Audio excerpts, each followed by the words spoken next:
황혼 추억극장입니다. 이번 화는 1968년 명작 영화 춘향을 재구성한 오디오북입니다. 양반 도령과 기생의 딸, 신분을 넘은 사랑. 그러나 새 사또의 수청 요구 앞에서 춘향은 단 한마디로 맞섭니다. 못하옵니다. 권력 앞에서도 꺾이지 않은 한 여인의 이야기 속으로 지금 들어가 봅니다. 들으시기 전에 구독과 좋아요 부탁드려요. 화면을 어둡게 하시고 편하게 들으세요. 1장. 그네 위의 여인. 창포 냄새가 골목을 따라 번졌습니다. 단오가 코앞이라 아낙네들이 아침부터 물동이에 뿌리를 담가두었기 때문이었어요. 그 풀레 사이로 찹쌀 찌는 김이 지붕마다 피어올랐고 떡방아 찢는 소리가 둥둥 울렸습니다.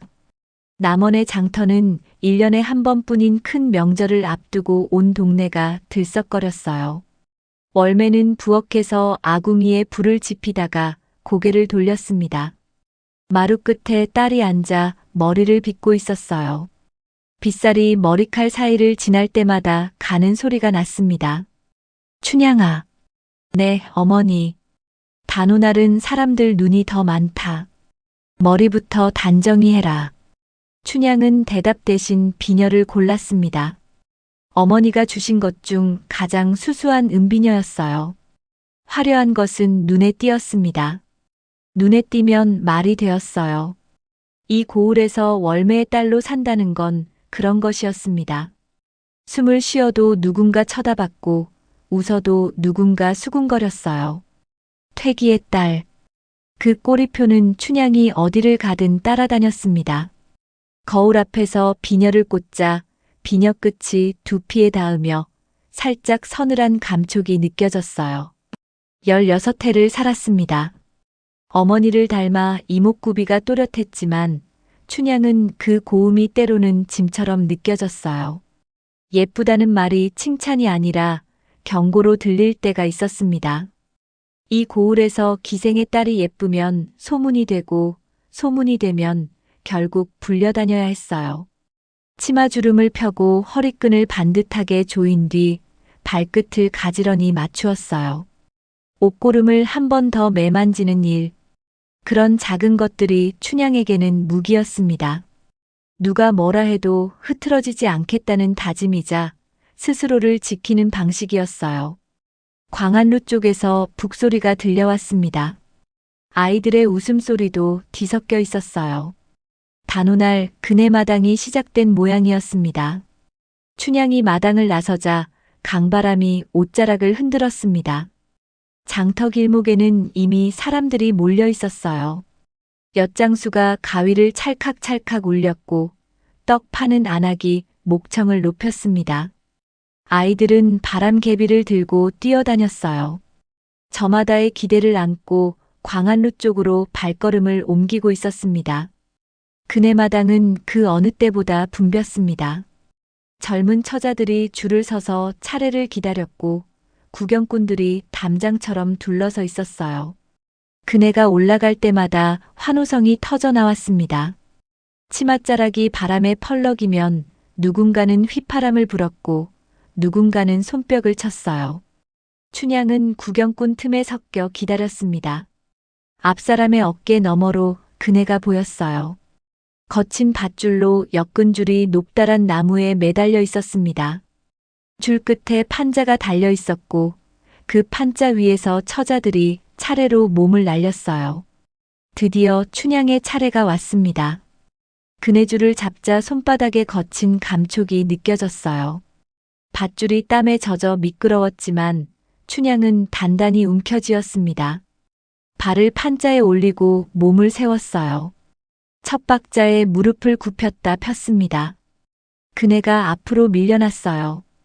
두 번째 박자에 허리에 힘을 주자 그네가 뒤로 밀려왔다가 다시 앞으로 나갔습니다. 세 번째 박자, 네 번째 박자. 그네는 점점 높이 올라갔어요. 바람이 얼굴을 스쳤습니다. 치맛자락이 번쩍 들리며 햇살이 치마 사이로 비집고 들어왔어요. 귀가 먹먹해질 정도로 바람이 거셌지만 춘향은 비녀가 흔들리지 않게 턱을 단정히 고정했습니다. 눈앞에 하늘이 점점 가까워졌어요. 그네가 꼭대기에 닿는 찰나 세상이 멈추는 것 같았습니다. 남원의 지붕들이 발 아래로 펼쳐졌어요. 기와집과 초가집이 뒤섞인 풍경. 멀리 산줄기가 푸르게 이어져 있었습니다.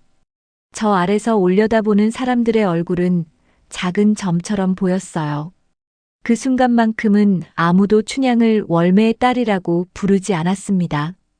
기생의 딸이라고 손가락질하지 않았어요. 그냥 하늘과 땅 사이에 혼자 떠 있는 한 사람이었습니다. 성춘향이라는 이름을 가진 한 사람. 그네가 내려올 때마다 다시 세상 속으로 돌아왔어요. 사람들의 시선이 느껴졌습니다. 수군거리는 소리도 들렸어요. 하지만 춘향은 개의치 않았습니다. 다시 그네를 밀어 올렸어요. 다시 하늘이 가까워졌습니다. 사람들 틈에서 한 사내가 멈춰 섰습니다. 갓을 쓴 젊은 도령이었어요. 다른 구경꾼들처럼 떠들지 않았습니다. 휘파람을 불지도 않았어요. 그냥 가만히 서서 그네를 바라보았습니다. 그네가 오르내리는 박자에 맞춰 눈동자가 천천히 움직였어요. 방자가 곁에서 눈치를 살폈습니다. 도련님, 저 낭자가 월맨의 딸 성춘향이옵니다. 몽룡은 대답하지 않았습니다. 그냥 바라보았어요. 그네가 꼭대기에 닿을 때마다 치맛자락이 햇살을 받아 빛났습니다. 그 빛이 사그라들 때까지 눈을 떼지 않았어요. 이 고을에서 이름난 기생의 딸이지요. 방자가 덧붙였습니다. 기생의 딸. 그 말이 낭자의 값을 정하는 것처럼 들렸어요. 몽룡은 그런 식으로 사람을 재단하는 게 불편했습니다. 고개를 돌려 방자를 보았어요. 가서 이름을 물어오너라. 방자는 익숙한 걸음으로 마당을 가로질렀습니다. 그네에서 내린 춘향이 옷매무새를 고치고 있었어요. 방자가 손을 모아 공손히 말했습니다. 우리 도련님께서 낭자 성함을 여쭙고 싶다 하십니다. 춘향은 곧장 고개를 숙이지 않았습니다. 먼저 방자의 얼굴을 보았어요. 그 다음 방자가 온쪽을 보았습니다. 저 멀리 갓을 쓴 도령이 서 있었어요. 눈이 마주쳤는지 아닌지 알 수 없었습니다. 거리가 너무 멀었으니까요. 춘향이 천천히 입을 열었습니다. 성함을 묻는 것이 예라면 먼저 밝히는 것도 예지요. 그 도련님은 누구신가요?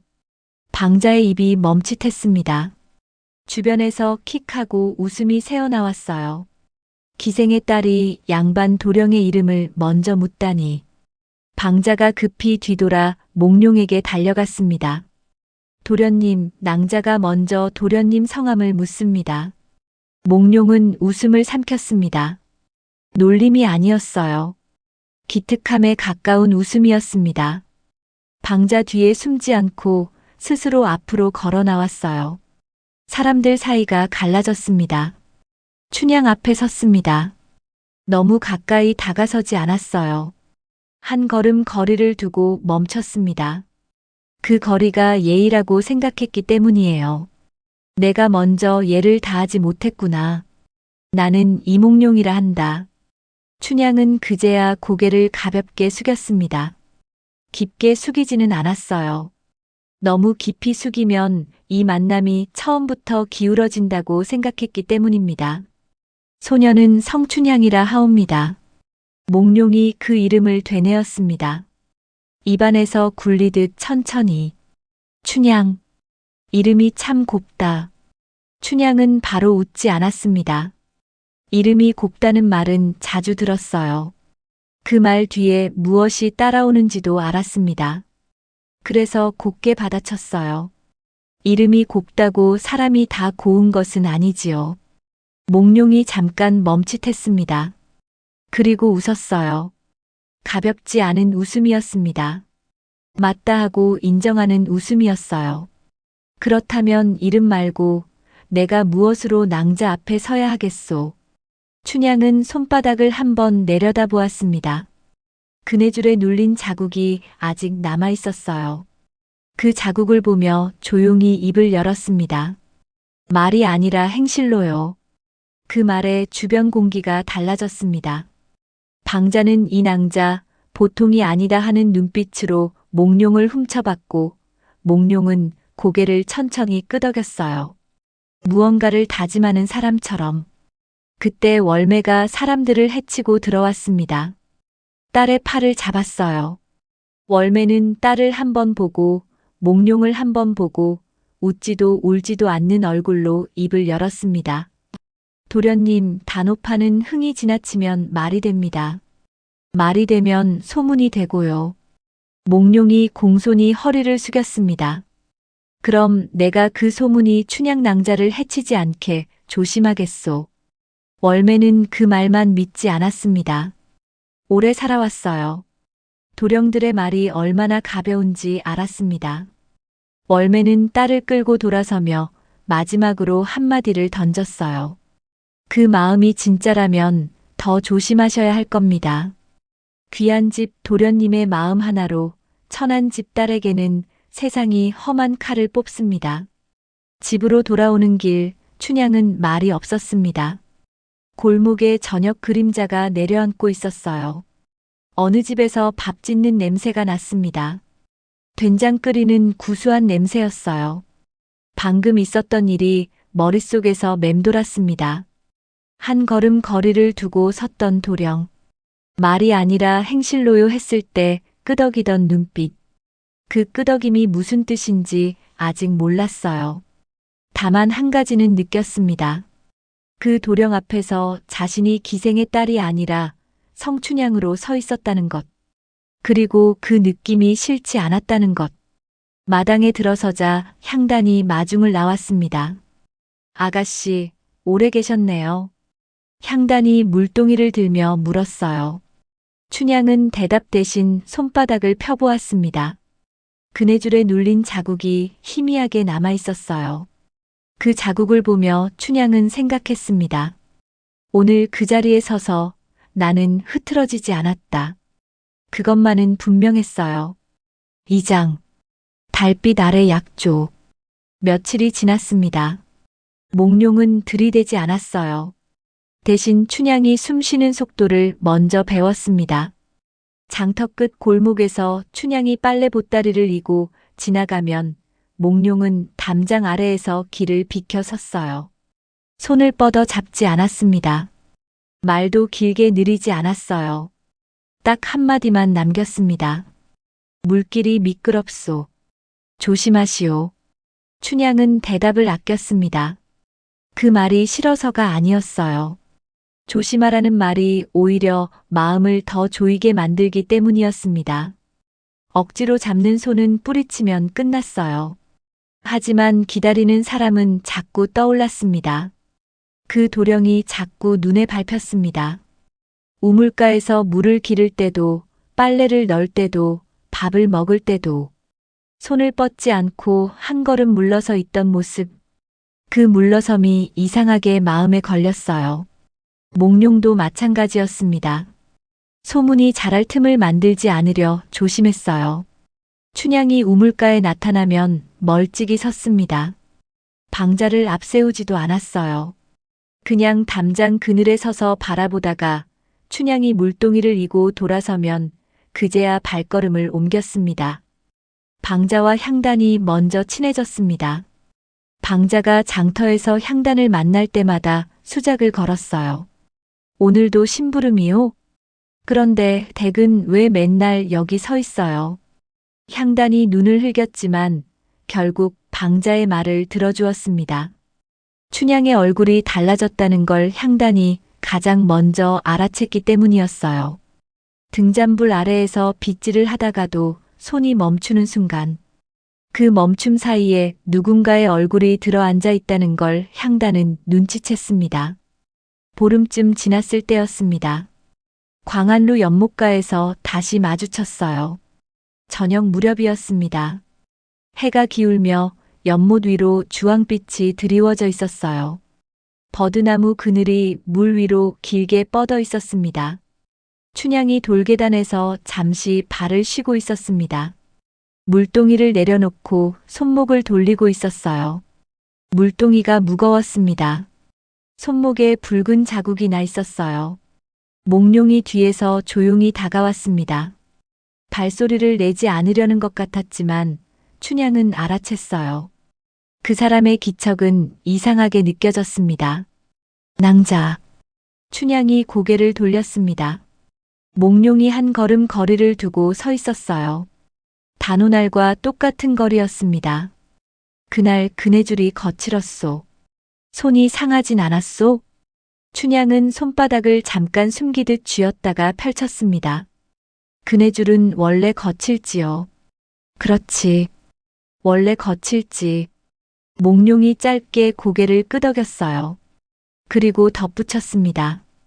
그런데 낭자는 거친 것도 이기는 사람 같소. 춘향은 그 말이 칭찬인지 떠보는 것인지 가늠했습니다. 곧장 받지 않고 되받아쳤어요. 도련님은 원래 그런 말로 사람을 불편하게 하시나 보지요. 몽룡은 변명하지 않았습니다. 잠깐 숨을 고르고 스스로 말을 다듬어 다시 올렸어요. 내 말이 부족했소. 불편하게 하려 한 게 아니오. 낭자가 내 눈에 오래 남아서 그랬소. 그 말 뒤에도 몽룡은 한 걸음 더 다가서지 않았습니다. 춘향이 물러서면 그도 물러섰어요. 춘향이 멈추면 그 자리에서 멈췄습니다. 연못 위로 버드나무 잎이 떨어졌습니다. 잎이 물에 닿는 순간 작은 파문이 번졌어요. 그 파문이 퍼져나가다가 사라졌습니다. 춘향은 그 파문을 바라보며 생각했어요. 이 사람 앞에서 나는 왜 자꾸 말을 아끼게 되는 걸까? 손을 잡아당기는 것보다 기다리는 쪽이 더 무서운 법이었습니다. 억지로 다가오면 밀어낼 수 있었어요. 하지만 물러서서 기다리는 사람은 밀어낼 수가 없었습니다. 몽룡이 먼저 돌아섰습니다. 오래 서 있으면 말이 붙을 테니 오늘은 이만 물러가겠소. 다만 뭐예요? 다만 낭자가 우물가에 나오는 시간쯤 나도 저 담장 아래를 지나게 될 것 같소. 그 말만 남기고 몽룡은 골목으로 사라졌습니다.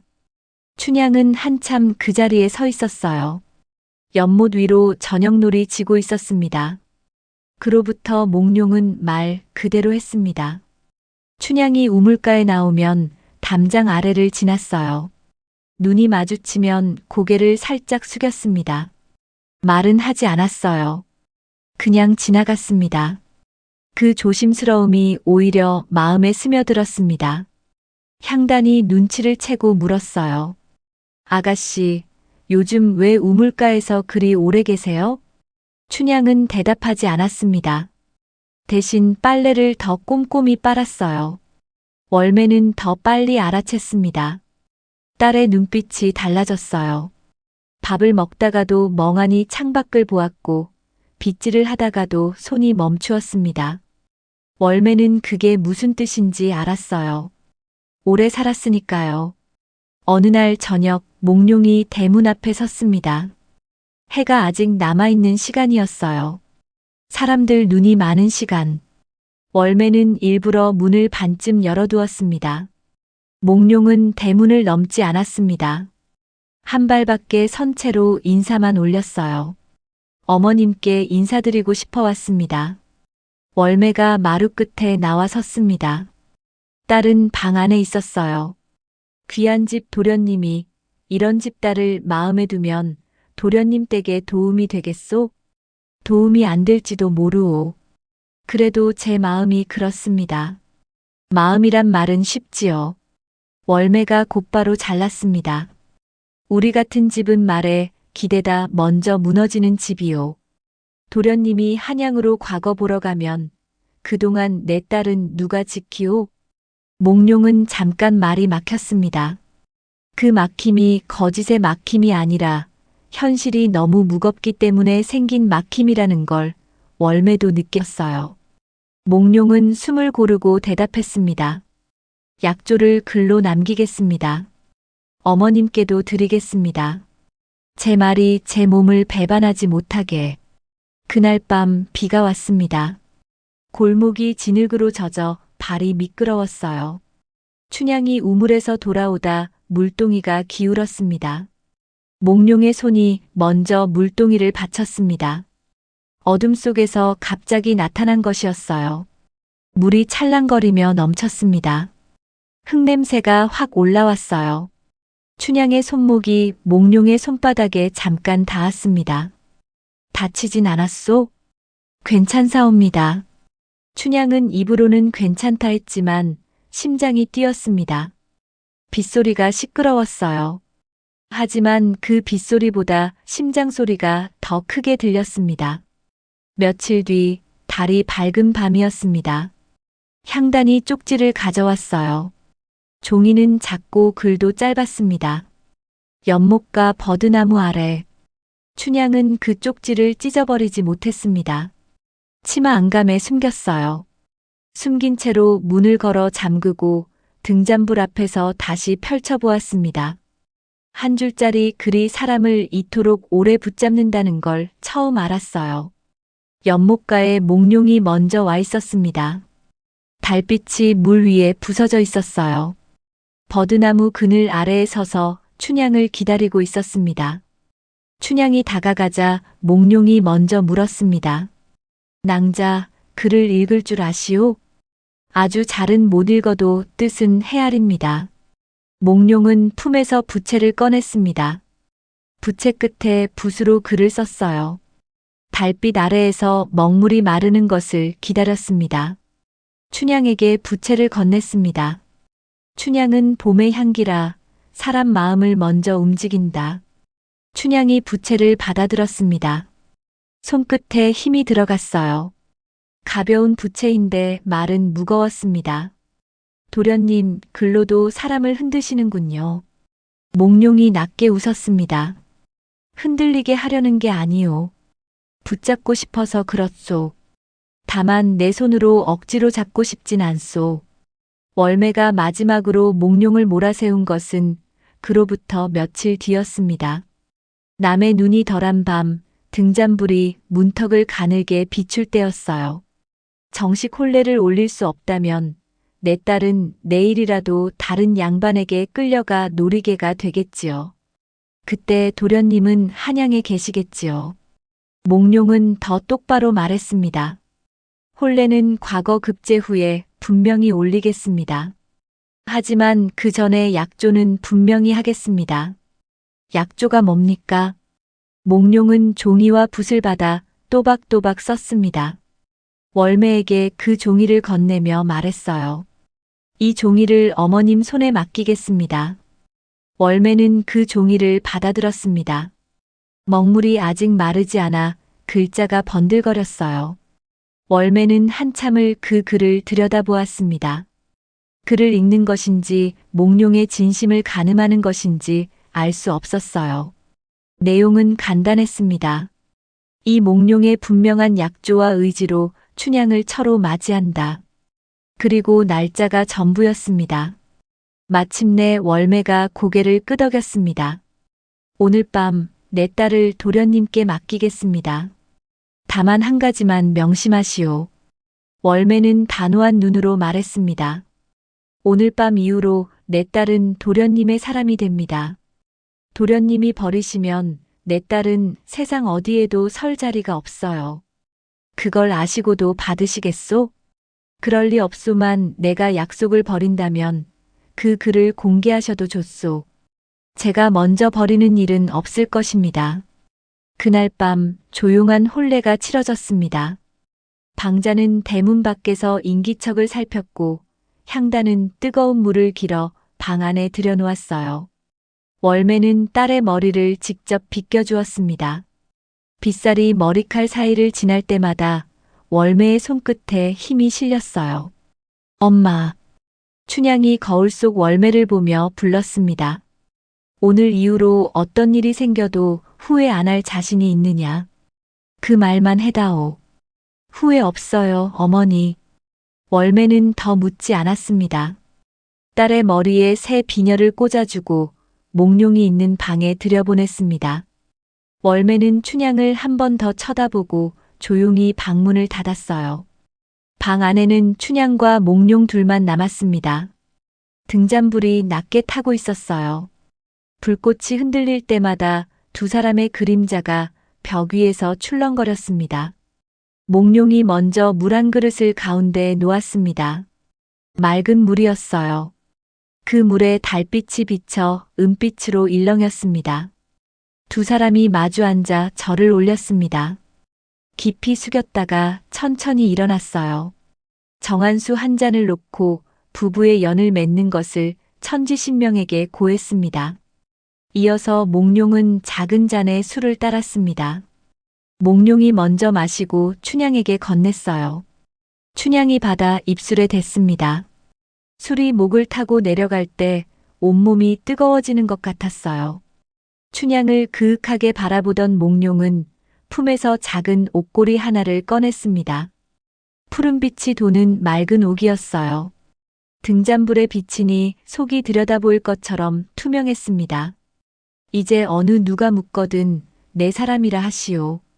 춘향은 그 옥고리를 받아 손바닥에 올렸습니다. 작고 차가웠어요. 하지만 손에 쥐고 있으니 점점 따뜻해졌습니다. 춘향도 머리에서 비녀를 뽑았습니다. 은비녀였어요. 몽룡의 손바닥에 올려놓았습니다. 이 비녀를 버리지도 우리의 약조를 부러뜨리지도 마시오. 몽룡은 고개를 끄덕이고 비녀를 소매 안쪽 깊숙이 넣었습니다. 등잔불이 한번 크게 흔들렸습니다. 바람이 분 것인지 두 사람의 숨결 때문인지 알 수 없었어요. 몽룡이 천천히 손을 뻗었습니다. 춘향의 손등에 닿았어요.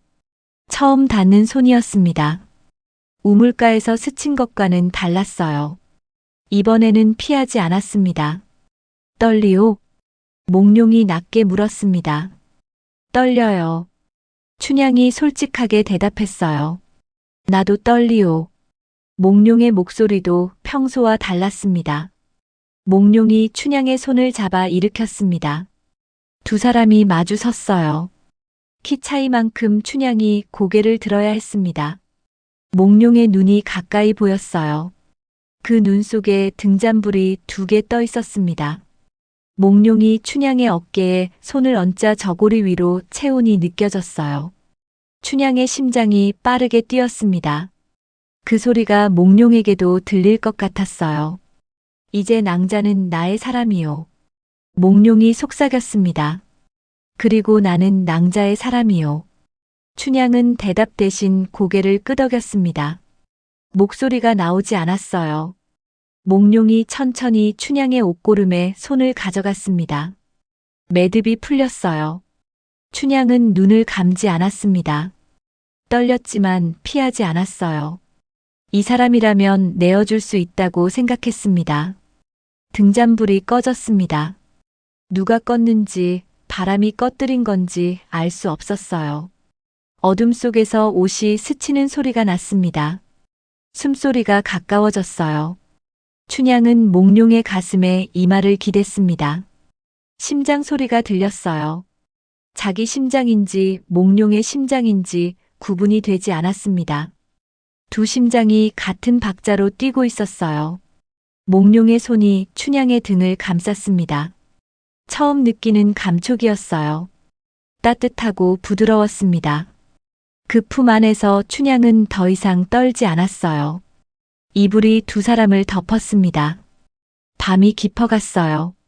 달빛이 창호지를 통해 희미하게 스며들었습니다. 그 빛 아래에서 두 사람은 하나가 되었어요. 춘향은 생전 처음 겪는 느낌을 받았습니다. 아픔과 기쁨, 그리고 설레임과 두려움이 같이 있었어요. 하지만 그 아픔은 곧 다른 것으로 바뀌었습니다. 말로 설명할 수 없는 것이었어요. 몸 전체가 녹아내리는 것 같았습니다.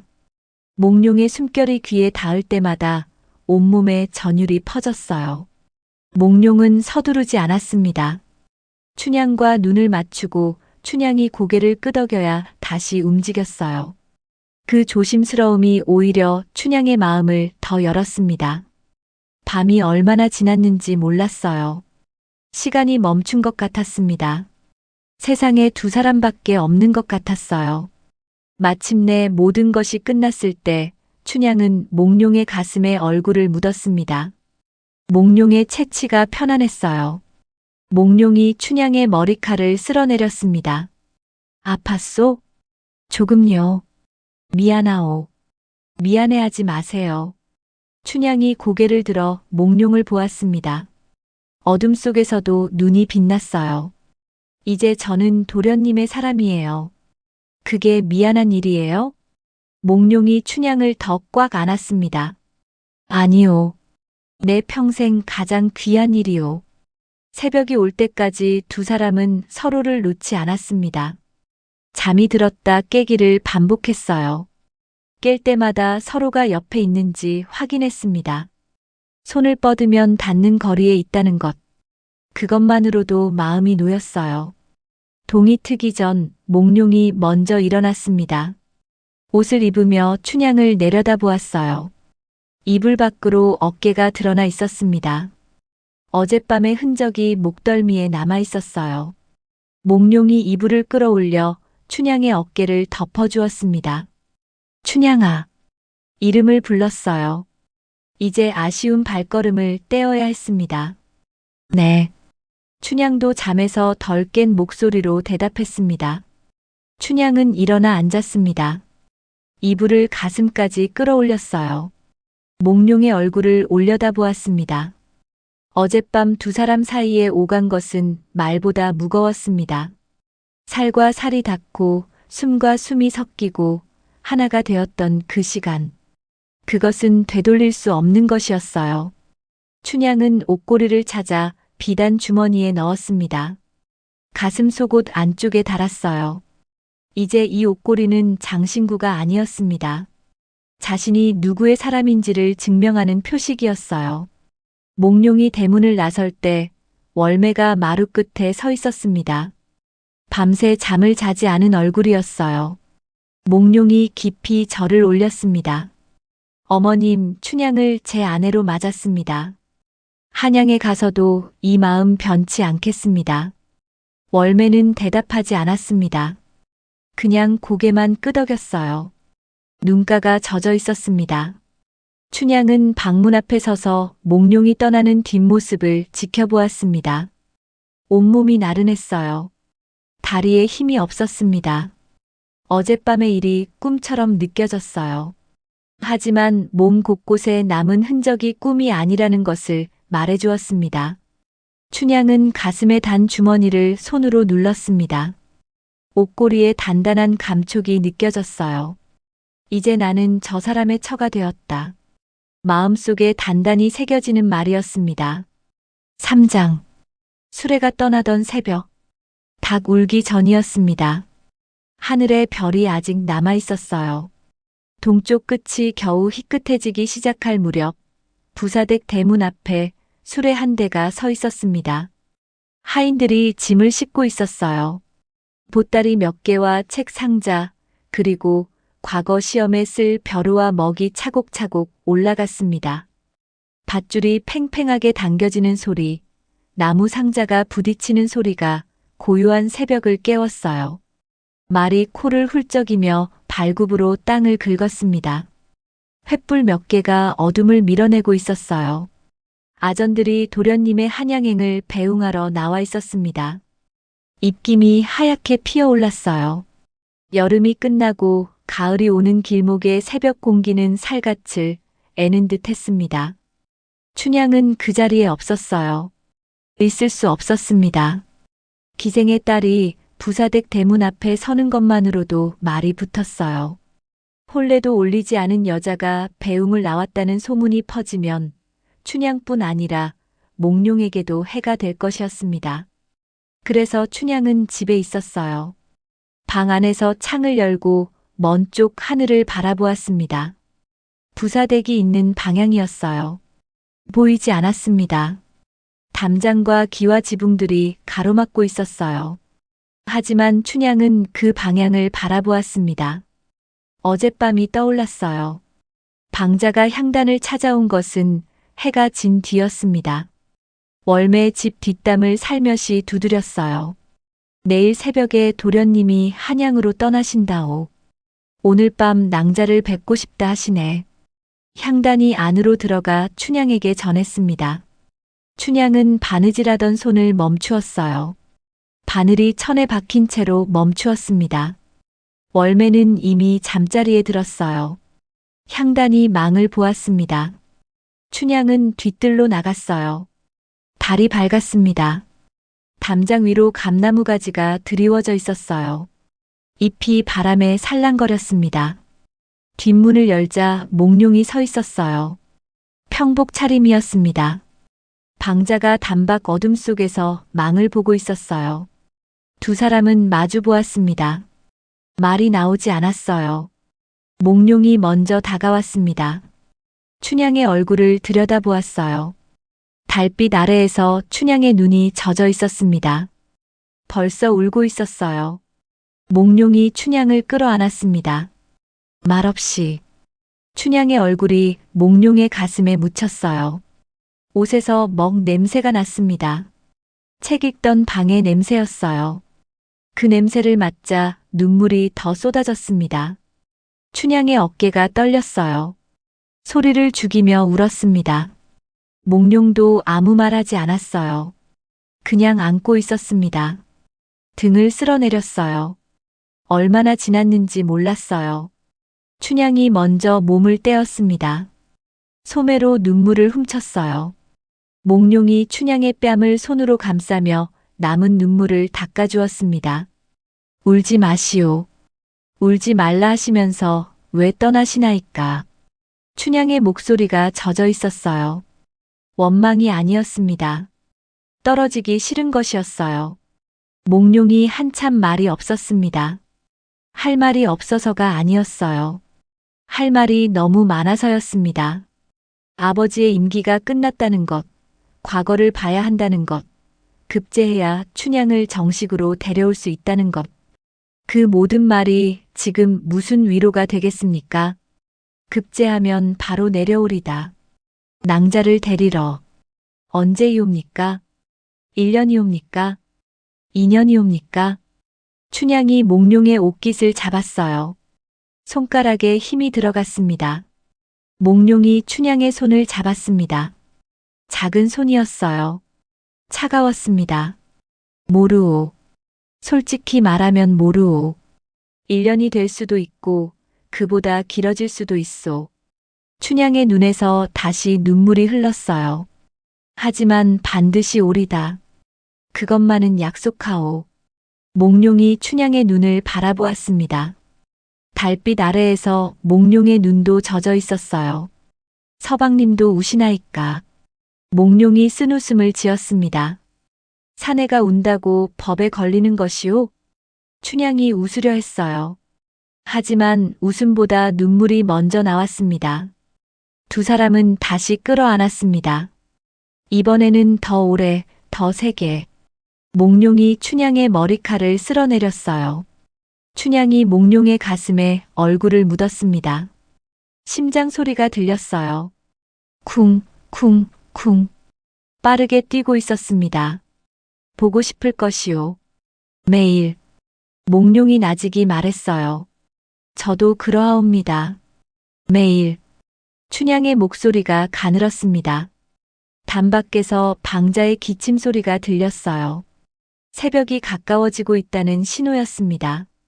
몽룡이 품에서 작은 주머니를 꺼내 춘향의 손에 쥐어주었습니다.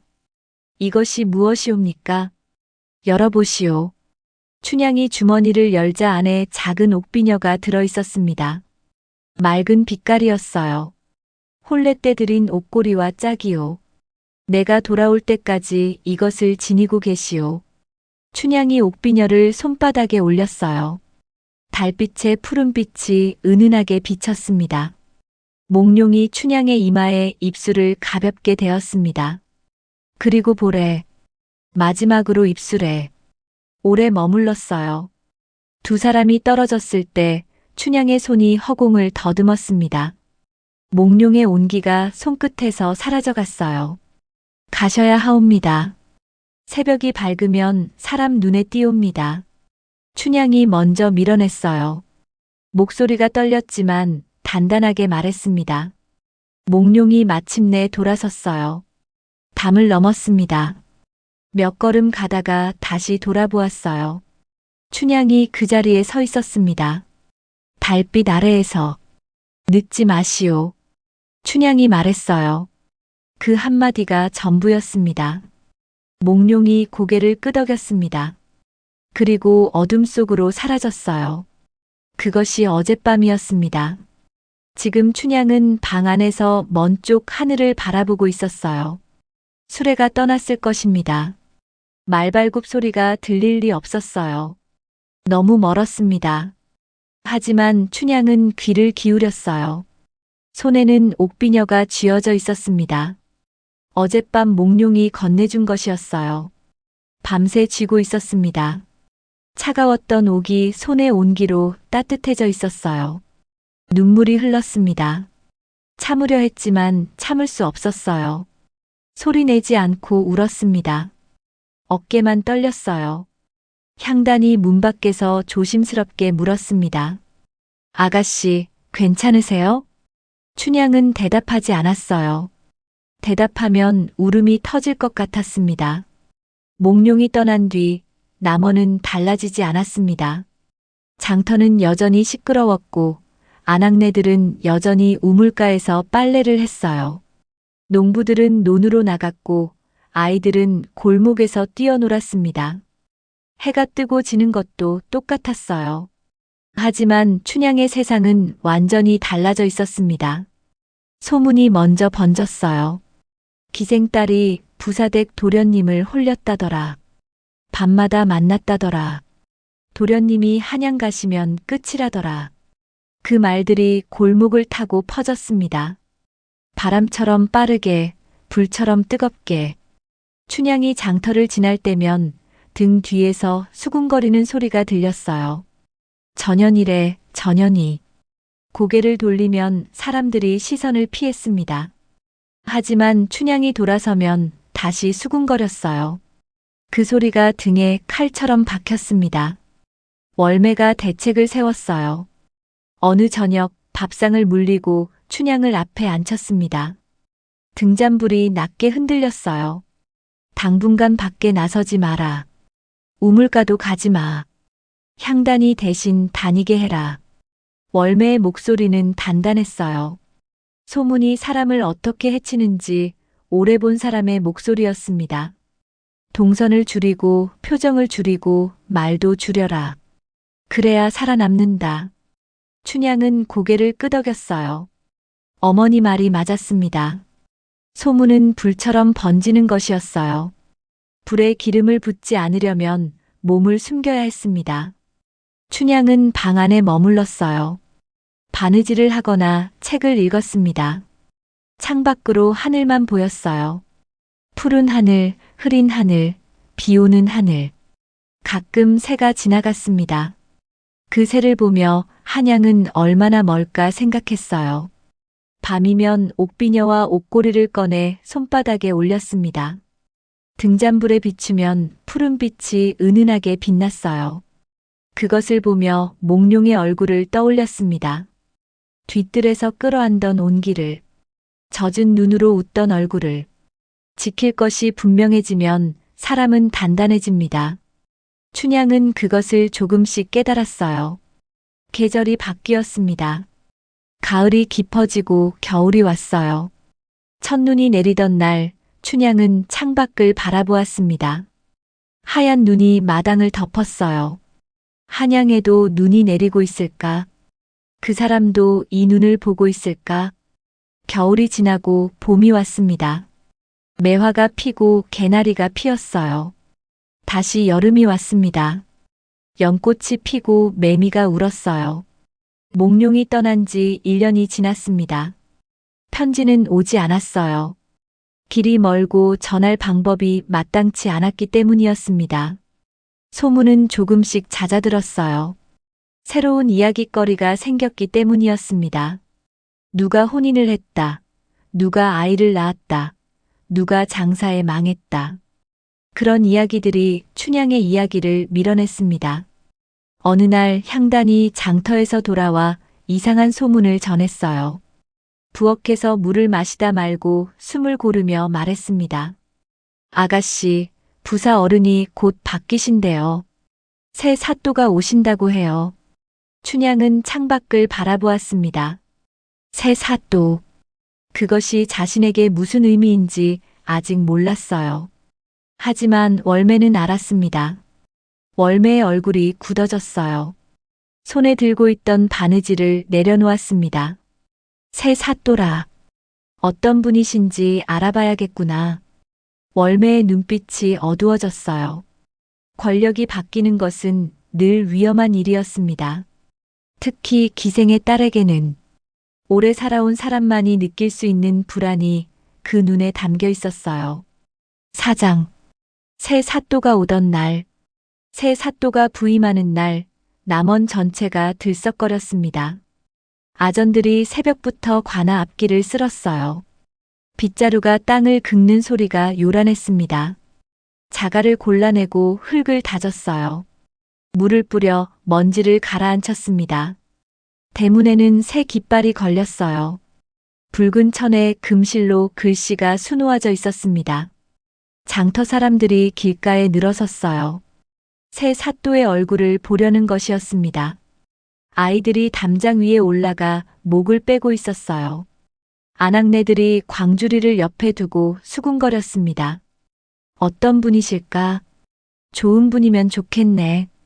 그런 말들이 오갔습니다. 점심 무렵 길 끝에서 흙먼지가 피어올랐어요. 말발굽 소리가 들려왔습니다. 처음에는 멀리서, 그 다음에는 점점 가까이. 행렬이 나타났습니다. 앞에 기수가 서고 그 뒤로 가마가 따랐어요. 가마 양옆으로 호위 군졸들이 늘어서 있었습니다. 가마가 관아 앞에 멈추자 아전들이 일제히 무릎을 꿇었어요. 머리를 조아렸습니다. 가마 문이 열렸어요. 한 남자가 내려섰습니다. 변학도 40대 후반의 남자였어요. 얼굴이 넓적하고 눈이 작았습니다. 입술이 얇았어요. 코가 납작하고 턱이 각져 있었습니다. 관복을 입고 있었지만 옷이 사람을 돋보이게 하지 못했어요. 변학도는 가마에서 내려 주변을 둘러보았습니다. 그 눈이 고을을 훑었어요. 사람들을, 건물을, 산을 천천히 꼼꼼하게 살피는 눈이 아니었습니다. 가르는 눈이었어요. 위와 아래를 먼저 정하는 눈이었습니다. 그 눈이 지나가는 곳마다 사람들이 고개를 숙였어요. 변학도는 동원으로 올라가 자리에 앉았습니다. 마루가 높았어요. 그 높이가 곧 권력이었습니다. 이 고을이 어떤 고을이냐? 변학도의 목소리가 동원에 울렸어요. 농사와 길쌈이 주업이옵니다. 백성들이 순하고 탈이 적은 고을이옵니다. 수석 아전이 허리를 숙인 채 대답했어요.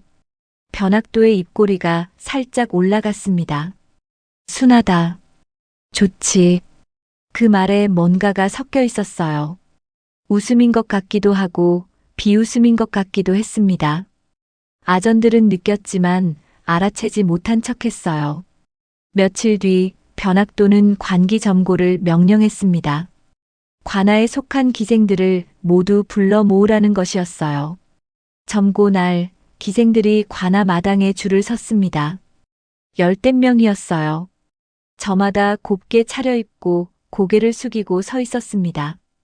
변학도가 마루 끝에 나와 앉았어요. 부채를 펴들고 천천히 붙이며 기생들의 얼굴을 하나하나 훑었습니다. 위에서 아래로, 얼굴에서 발끝까지 물건을 고르듯이. 점고가 끝난 뒤 변학도가 수석 아전을 불렀어요. 아전이 마루 아래에 무릎을 꿇었습니다. 이 고을에 고운 계집이 있다더라. 변학도가 부채질을 멈추지 않고 말했어요. 무심한 척하는 목소리였지만 눈빛은 달랐습니다. 월맨의 딸 말이다. 성춘향이라 했던가. 아전의 얼굴이 굳어졌어요. 등에서 식은땀이 흘렀습니다. 그 아이는 관기가 아니옵니다. 퇴기의 딸이지만 기적에 올라있지 않사옵니다. 기생의 딸이면 기생이지. 무슨 소리냐? 변학도의 눈이 차가워졌어요. 부채를 탁 접었습니다. 그리고 전 부사의 아들과 정을 통했다는 소문이 있던데 그것은 소문일 뿐이옵니다. 아전의 목소리가 떨렸어요. 소문이든 사실이든 상관없다. 내가 보고 싶다. 불러오너라. 변학도의 명령이 떨어졌습니다. 아전은 어쩔 수 없었어요.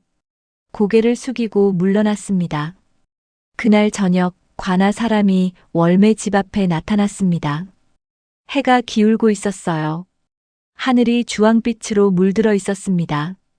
향단이 마당에서 빨래를 걷다가 대문 밖 인기척을 느꼈어요. 고개를 돌리니 관복을 입은 남자가 서 있었습니다. 향단은 빨래를 내던지고 방으로 뛰어들어갔어요. 아가씨, 관아 사람이 왔어요. 월매가 먼저 일어섰습니다. 얼굴이 굳어 있었어요.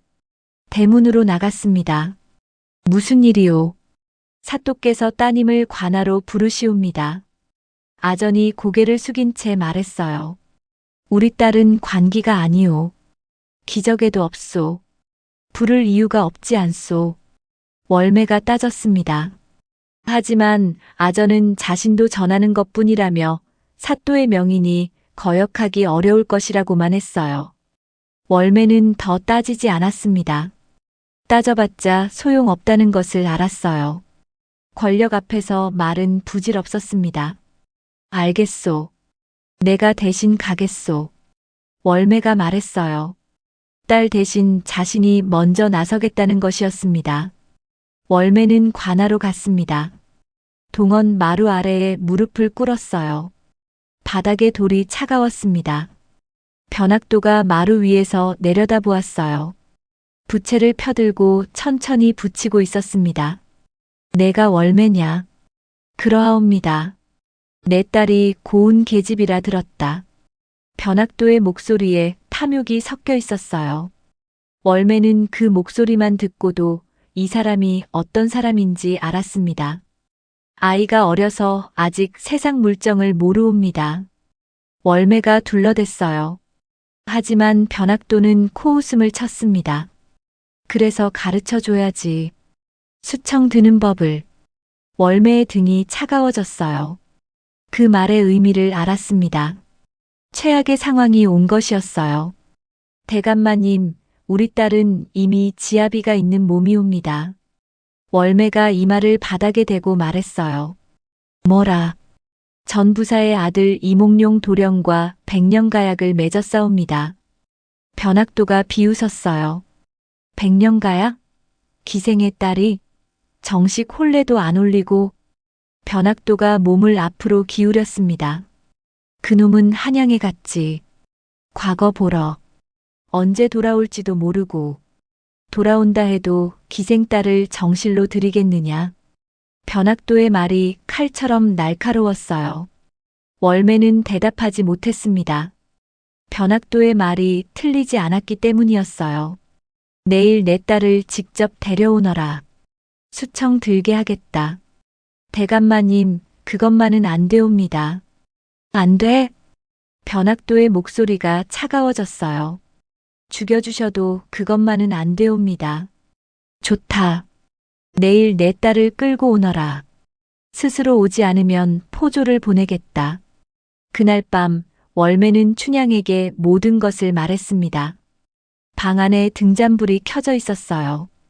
불꽃이 낮게 흔들렸습니다. 월매가 말했고 춘향은 말없이 들었습니다. 얼굴이 점점 창백해졌어요. 월매가 먼저 흔들렸습니다. 눈가가 젖어 있었어요. 도망갈까? 다른 고을로. 친척 집에 숨어 살면. 춘향은 고개를 저었어요. 도망가면 어머니까지 죄인이 되옵니다. 평생 쫓기며 살아야 하옵니다. 그럼 어찌하려느냐? 춘향은 가슴에 손을 얹었어요. 옷고리가 그 안에 있었습니다. 저는 지아비가 있는 몸이옵니다. 수청은 못 들겠습니다. 월매의 눈에서 눈물이 흘렀어요. 그러면 죽을 수도 있다. 사또가 화가 나면 죽어도 못 들겠습니다. 춘향의 목소리는 떨리지 않았어요. 뒤뜰에서 몽룡의 목소리가 들리던 그날 밤이 떠올랐습니다. 늦지 마시오. 그 말을 가슴에 새겼어요. 기다리겠다고 했습니다. 기다리려면 지켜야 했어요. 지킬 것이 있으면 사람은 죽음도 두렵지 않았습니다. 다음 날 아침 관아에서 포졸들이 왔습니다. 해가 막 떠오르고 있었어요. 하늘이 분홍빛으로 물들어 있었습니다. 대문을 두드리는 소리가 울렸어요. 쿵쿵쿵. 무거운 소리였습니다. 춘향은 스스로 문을 열었어요. 단정하게 차려입고 있었습니다. 밤새 잠을 자지 못했지만 얼굴에 피곤함을 드러내지 않았어요. 머리를 반드시 빗어 올리고 깨끗한 치마 저고리를 입었습니다. 끌려가는 모습이 아니었어요. 스스로 걸어가는 모습이었습니다. 관아까지 가는 길이 멀게 느껴졌어요. 사람들이 길가에서 쳐다보았습니다. 수군거리는 소리가 들렸어요. 춘향은 앞만 보고 걸었습니다. 고개를 숙이지 않았어요. 동원 앞에 도착했습니다. 변학도가 마루 위에 앉아 있었어요. 부채를 붙이며 내려다보고 있었습니다. 고개를 들어라. 춘향이 고개를 들었어요. 변학도의 눈과 마주쳤습니다. 작고 차가운 눈이었어요. 오호라, 내 미색이 과연 곱구나. 소문이 헛되지 않았어. 변학도가 입맛을 다셨어요. 오늘부터 내 수청을 들어라. 마당에 침묵이 내려앉았습니다. 아전들이 숨을 죽였어요. 춘향은 숨을 고르고 대답했습니다. 또렷하게. 대감마님, 소녀는 이미 지아비가 있는 몸이옵니다. 수청은 못 두옵니다. 마당의 공기가 얼어붙었어요. 변학도의 얼굴이 붉어졌습니다. 뭐라고? 수청은 못 두옵니다. 춘향은 같은 말을 반복했어요. 변학도가 자리에서 벌떡 일어섰습니다. 마루 끝까지 걸어왔어요. 춘향을 내려다보았습니다. 고집을 꺾지 않으면 내 어미부터 죽인다. 위협이 떨어졌어요. 월매가 마당 한쪽에서 몸을 떨었습니다. 춘향의 손도 떨렸어요. 하지만 고개는 숙이지 않았습니다. 어머니를 해치셔도 수청은 못 두옵니다. 변학도의 얼굴이 일그러졌어요. 체면이 깎인 것이었습니다. 아전들 앞에서 한낱 기생의 딸에게 거역당한 것이었어요. 곤장을 쳐라. 오장. 칼을 쓰다. 춘향이 관아 마당으로 끌려 나왔습니다. 하늘이 맑았어요. 구름 한 점 없이 높고 푸른 하늘이었습니다. 햇살이 마당을 환하게 비추고 있었어요.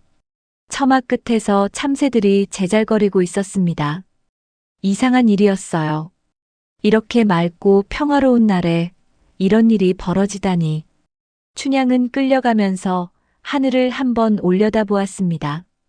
마지막으로 보는 하늘일지도 모른다는 생각이 스쳤어요.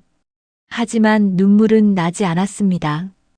이미 각오한 것이었으니까요. 관아 마당 한가운데에 형틀이 놓여 있었습니다.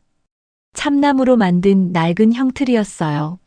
나무 표면에 검붉은 얼룩이 군데군데 배어 있었습니다. 오래된 핏자국이었어요. 비가 와도 지워지지 않는 핏자국. 얼마나 많은 사람이 저 위에서 곤장을 맞았을까. 춘향은 그 얼룩을 보며 다리에 힘이 풀리는 것을 느꼈습니다. 무릎이 떨렸어요. 하지만 주저앉지 않았습니다. 포졸이 밀지 않아도 스스로 형틀 앞으로 걸어갔어요. 무릎을 꿇었습니다. 치마가 흙에 닿았어요. 어머니가 손수 지어준 연분홍 치마였습니다. 아침마다 주름을 펴고 단정히 입던 치마가 이제는 관아 마당에 흙먼지를 묻히고 있었어요.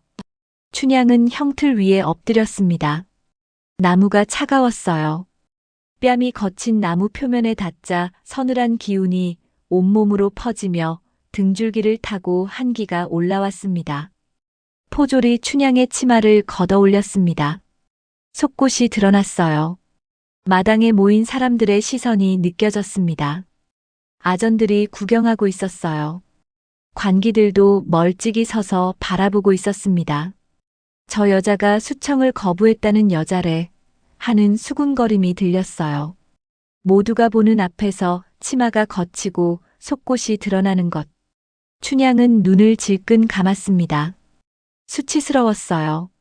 하지만 비명을 지르거나 발버둥 치지 않았습니다. 그러면 더 볼썽사나워질 뿐이었어요. 이 자리에서 무너지면 안 됐습니다. 곤장을 든 포졸이 다가왔어요. 팔뚝만큼 굵은 참나무 곤장이었습니다. 포졸이 곤장을 두어 번 허공에 휘둘러 보았어요. 휙휙 공기를 가르는 소리가 날카롭게 들렸습니다. 춘향의 심장이 빠르게 뛰기 시작했어요. 손바닥에 땀이 배었습니다. 형틀을 붙잡은 손에 힘이 들어갔어요. 마루 위에서 변학도의 목소리가 내려왔습니다. 마지막으로 묻겠다. 수청을 들겠느냐? 춘향은 형틀에 엎드린 채로 고개를 들었어요. 변학도의 얼굴이 보였습니다.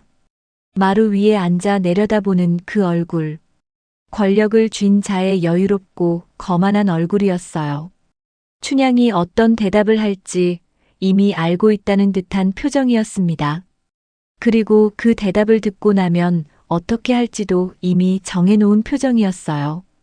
춘향은 변학도의 눈을 똑바로 바라보았습니다. 못하옵니다.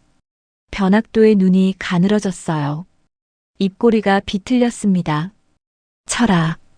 첫 번째 곤장이 내려왔습니다. 퍽! 등에 불이 붙는 것 같았어요. 아니, 불보다 더했습니다. 뜨거운 쇠를 지지는 것 같았어요. 살이 찢어지고 뼈가 부서지는 것 같았습니다. 비명이 목구멍까지 치밀어 올랐어요. 춘향은 이를 악물었습니다. 이빨 사이로 신음이 새어나왔지만 비명은 지르지 않았어요. 비명을 지르면 진 것 같았습니다. 지면 안 됐어요.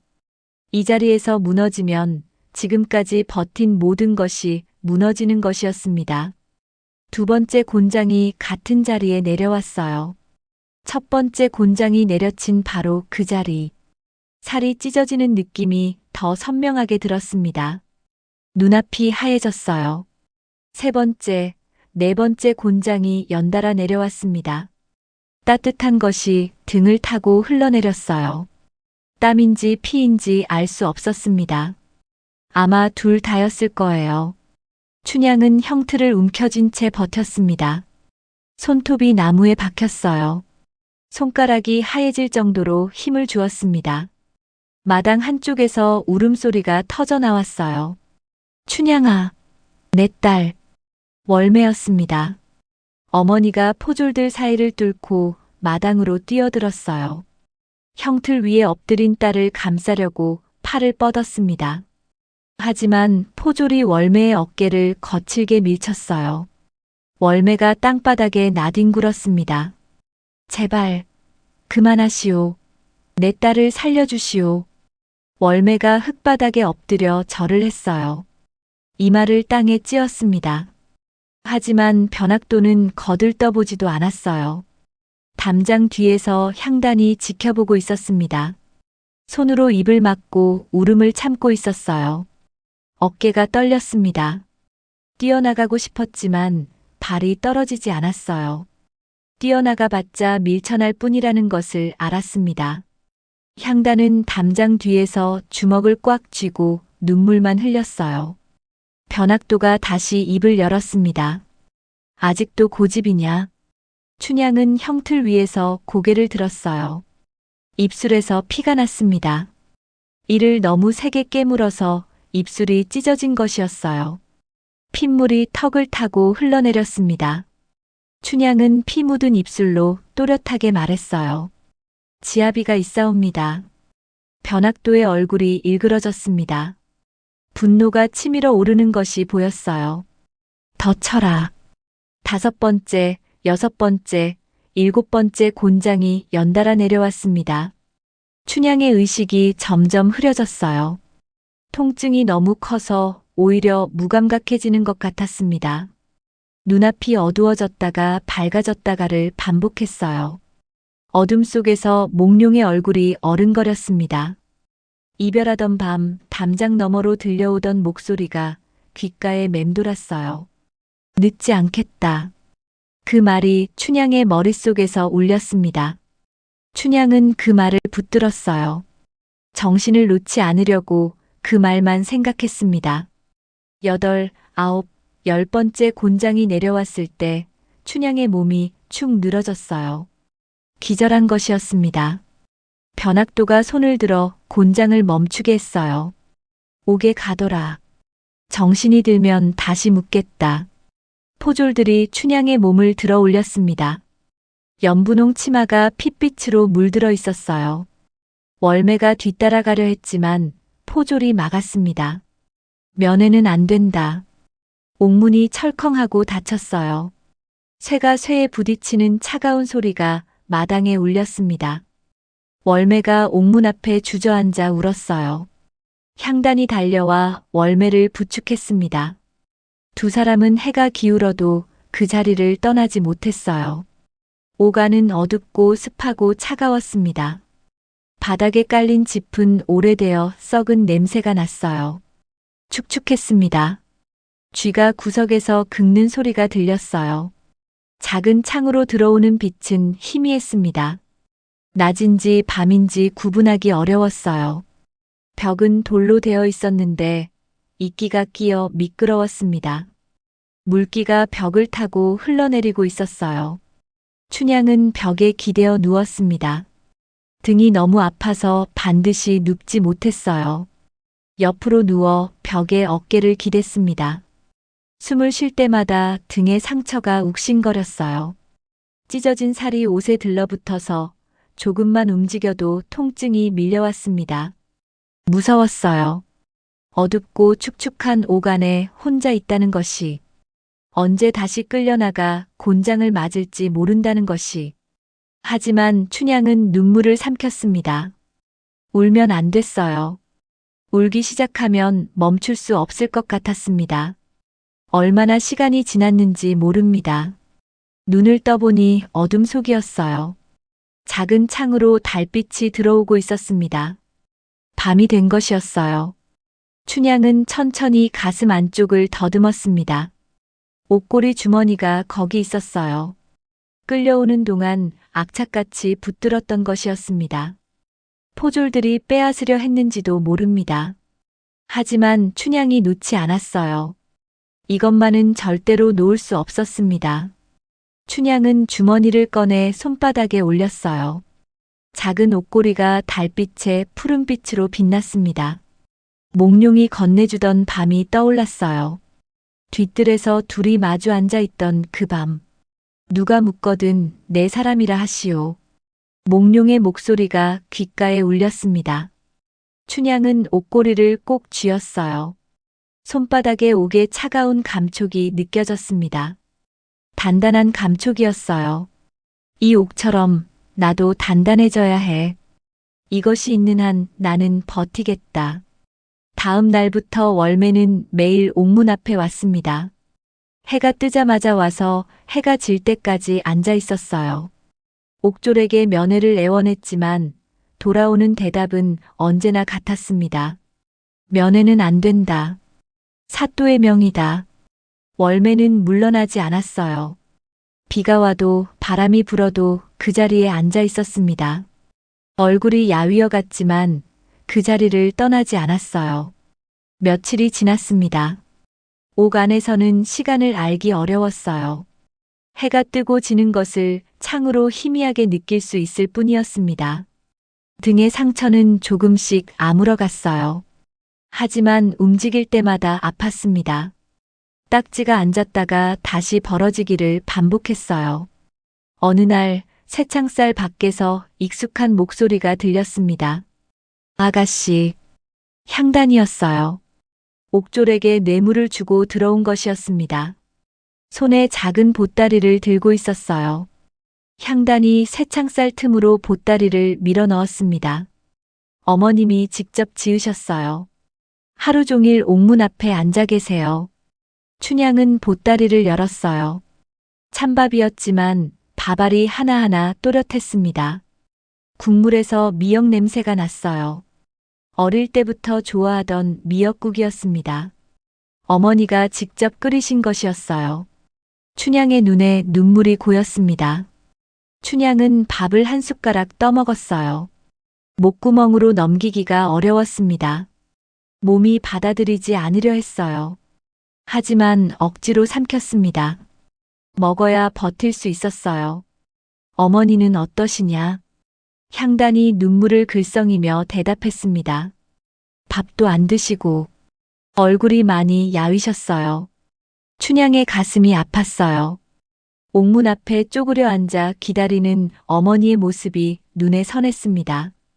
딸을 볼 수도 없으면서 그냥 거기 앉아 있는 어머니. 그 마음이 얼마나 아팠을까.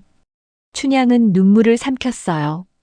어머니께 전해 너무 걱정 마시라고. 나는 버틸 수 있다고. 향단이 울었습니다. 한참을 울다가 조심스럽게 입을 열었어요. 아가씨, 차라리 수청을 드시면. 춘향이 향단의 말을 잘랐습니다. 그러면 내가 아니게 돼. 춘향의 눈빛이 단단했어요. 얼굴은 헬쑥하고 머리는 흐트러져 있었지만 눈만은 흔들리지 않았습니다. 약조를 버리면 나는 죽는 것보다 못한 거야. 향단은 더 말하지 못했어요. 그 눈빛 앞에서 어떤 말도 소용없다는 것을 알았습니다. 향단이 돌아간 뒤 춘향은 밥을 다 먹었어요. 찬밥이었지만 한 알도 남기지 않았습니다. 어머니가 지어준 밥이었으니까요. 밤이 되면 춘향은 옷고리를 만졌습니다. 주머니에서 꺼내 달빛에 비춰보았어요. 작은 것이었지만 그 안에 모든 것이 담겨 있었습니다. 약속과 사랑, 그리고 자기 자신. 도련님, 저는 버티고 있습니다. 춘향은 속삭였어요. 아무도 듣지 못할 만큼 작은 목소리로. 어둠 속에서 옷고리의 차가운 감촉만이 느껴졌습니다.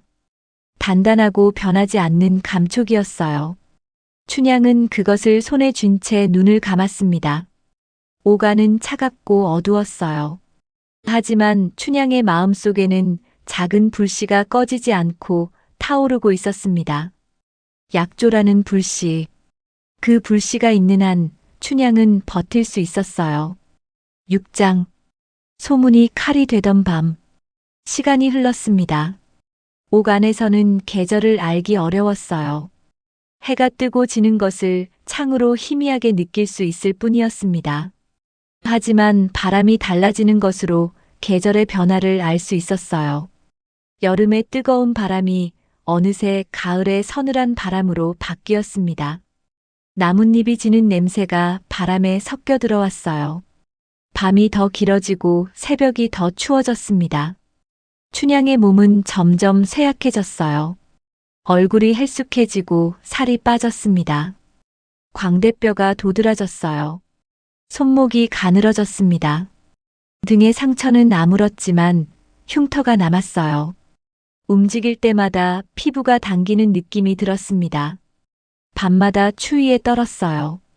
이불 하나로는 한기를 막기 어려웠습니다. 하지만 눈빛은 변하지 않았어요. 처음 옥에 갇혔을 때와 똑같이 단단했습니다. 아무리 몸이 쇠약해져도 그 눈빛만은 흐려지지 않았어요. 향단이 여전히 밥을 날라주었습니다. 옥졸에게 뇌물을 주고 몰래 들어와서 쇠창살 틈으로 보따리를 밀어 넣었어요. 며칠에 한 번씩 꼬박꼬박 왔습니다. 비가 와도 바람이 불어도 빠지지 않았어요. 때로는 월매가 만든 음식을 가져왔습니다. 미역국. 춘향이 어릴 때 좋아하던 음식이었어요. 어머님이 직접 끓이셨어요. 향단이 보따리를 건네며 말했습니다.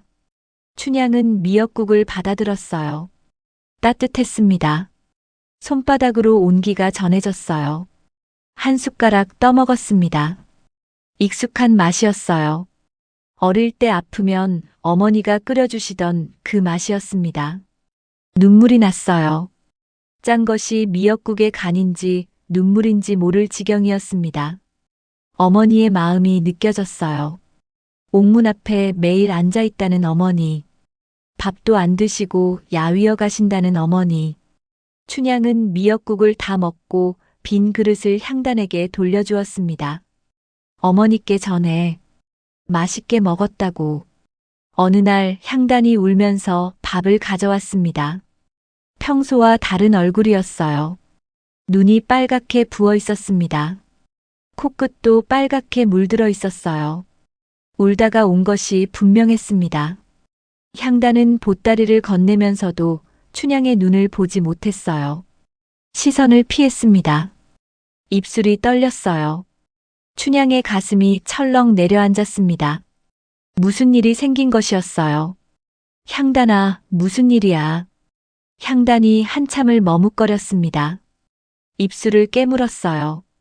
말을 꺼내기가 어려운 모양이었습니다. 그러다가 겨우 입을 열었어요. 아가씨, 한양에서 소문이 왔어요. 춘향의 심장이 빠르게 뛰기 시작했습니다. 한양, 몽룡이 있는 곳이었어요. 과거를 보러 간 곳. 급제하면 돌아오겠다고 한 곳. 도련님 소식이야? 향단이 고개를 숙였습니다. 한참 말을 하지 못했어요. 어깨가 떨렸습니다. 눈물이 뺨을 타고 흘러내렸어요. 춘향의 불안이 커졌습니다. 좋은 소식이면 울지 않을 텐데. 좋은 소식이면 웃으며 달려왔을 텐데. 향단이 겨우 입을 열었습니다. 도련님이 과거에 낙방하셨대요. 춘향의 세계가 흔들렸어요. 낙방? 그 말이 머릿속에서 맴돌았습니다. 낙방이라면, 급제가 아니라면 언제 돌아오시는 거지? 다시 과거를 보시는 건가? 그러면 또 몇 년을 기다려야 하는 건가? 춘향은 새창살을 붙잡았어요. 손에 힘이 들어갔습니다. 향단이 더 무서운 말을 했어요.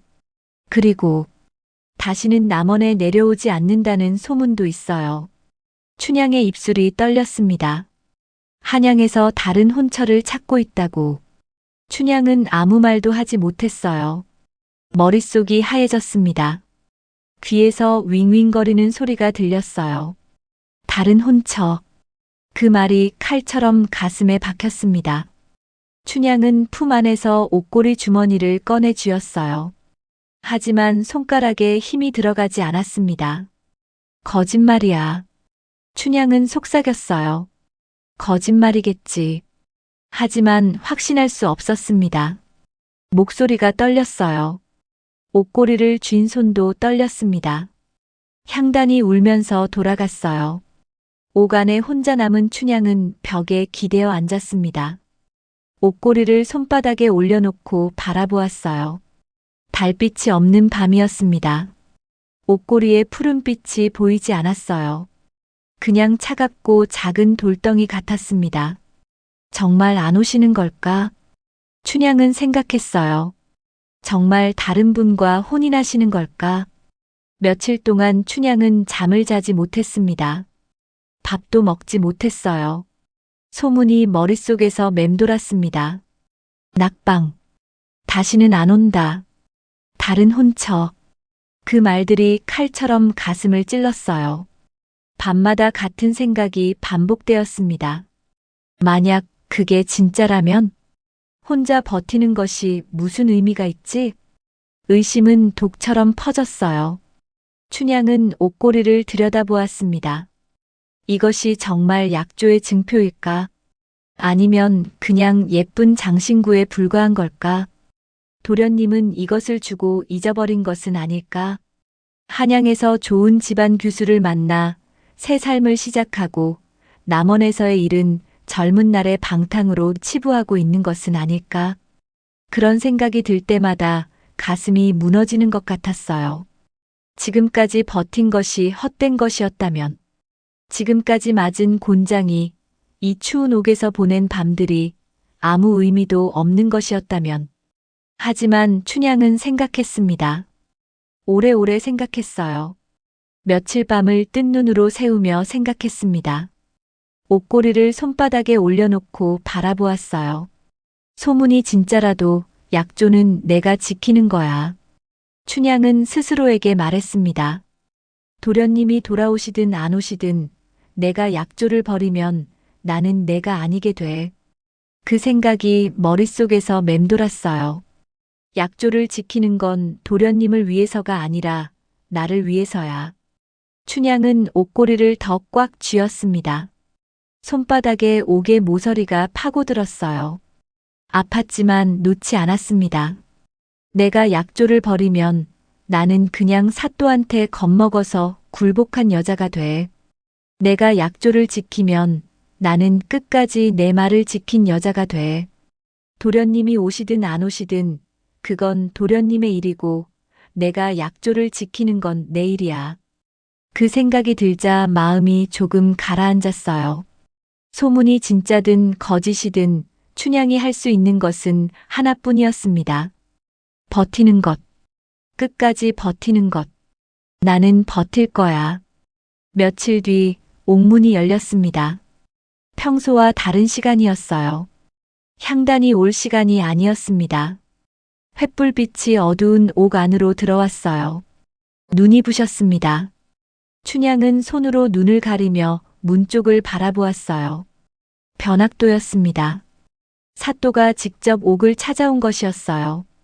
포졸들이 횃불을 들고 뒤에 서 있었습니다. 횃불빛이 변학도의 얼굴을 비추었어요. 비웃는 표정이었습니다. 승리자의 여유가 묻어났어요. 변학도가 천천히 안으로 들어왔습니다. 춘향을 내려다보았어요. 아직도 살아있구나. 변학도가 비웃었습니다. 입꼬리가 비틀렸어요. 춘향은 벽에 기대어 앉은 채로 변학도를 올려다보았습니다. 일어설 힘이 없었어요. 몸이 너무 쇠약해져 있었습니다. 하지만 눈빛은 피하지 않았어요. 내가 믿는 놈은 오지 않는다. 변학도가 말했습니다. 한 발짝 다가왔어요. 춘향을 내려다보았습니다. 낙방했다는 소문 들었느냐? 춘향은 대답하지 않았어요. 다시는 남원에 안 온다더라. 한양에서 좋은 집안 교수와 혼인한다더군. 내가 여기서 기다려봤자 허실이야. 변학도의 목소리에 조롱이 묻어났습니다.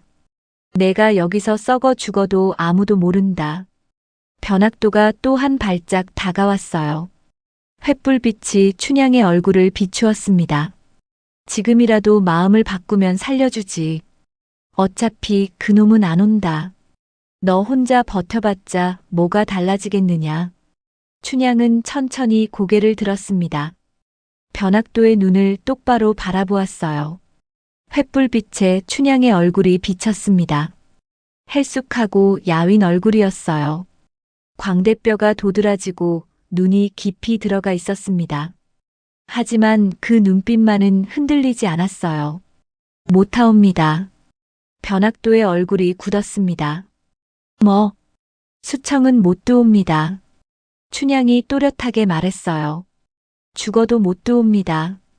변학도의 얼굴이 일그러졌습니다. 분노가 치밀어 오르는 것이 보였어요. 주먹을 불끈 쥐었습니다. 미친년. 변학도가 내뱉었어요. 그리고 발을 돌려나갔습니다. 포졸들이 뒤따랐어요. 옥문이 쾅 하고 닫혔습니다. 철컹 자물쇠 채우는 소리가 들렸어요. 어둠이 돌아왔습니다. 춘향은 벽에 기대어 눈을 감았어요. 눈물이 흘렀습니다. 하지만 그 눈물은 굴복의 눈물이 아니었어요.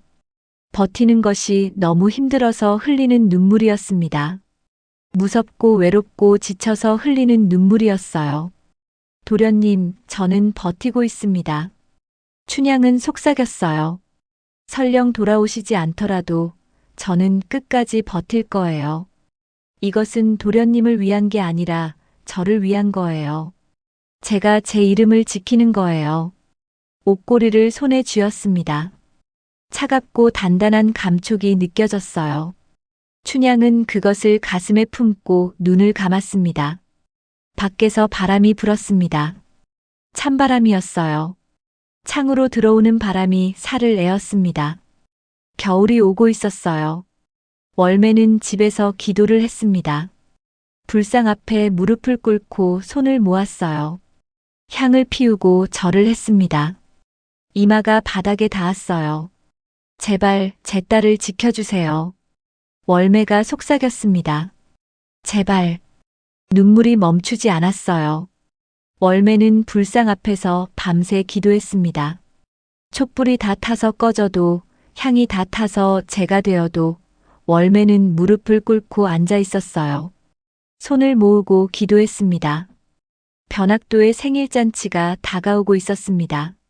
온 고을이 그 준비로 분주했어요. 관아에서는 상을 차리고 음식을 장만했습니다. 풍악을 준비하고 기생들을 불러 모았어요.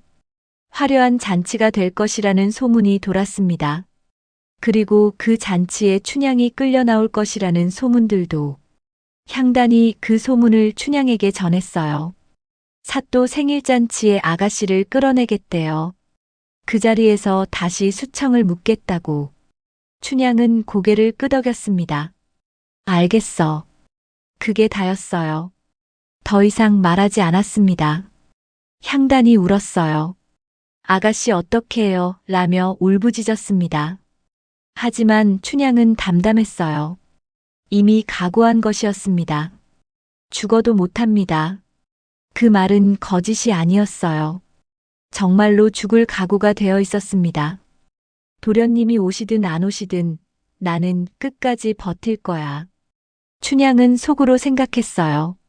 그것이 내가 할 수 있는 전부야. 옥 밖에서 찬바람이 불었습니다. 겨울이 깊어지고 있었어요. 변학도의 생일잔치가 코앞으로 다가왔습니다. 7장 암행어사 출두. 변학도의 생일잔치가 사흘 앞으로 다가왔습니다. 관아에서 아전들이 분주하게 움직였어요. 상을 차리고 술을 장만하고 기생들을 불러 모았습니다. 하지만 그것만으로는 부족했어요. 변학도는 더 화려한 잔치를 원했습니다. 시장에 관아 하인들이 들이닥쳤어요. 5명이 한 무리가 되어 장터를 휩쓸었습니다. 정육점 앞에서 하인이 소리쳤어요. 사또 대감 생신 잔치상에 올릴 고기다. 좋은 것으로 내놔라. 정육점 주인이 고개를 숙였습니다. 가장 좋은 부위를 골라 종이에 쌌어요. 하인이 고기를 받아들고 돌아서려 했습니다. 저 값은요? 주인이 조심스럽게 물었어요. 사또 대감 잔치상에 올리는데 값을 받겠다고? 하인이 눈을 부라렸습니다. 내 놈이 이 고을에서 장사하는 게 누구 덕인지 알아? 사또 대감이 허락해서 장사하는 거야. 그 은혜에 고기 몇 점으로 보답하는 게 당연한 거 아니냐? 주인은 입을 다물었어요. 아무 말도 하지 못했습니다. 생선 파는 아낙네한테도 마찬가지였어요.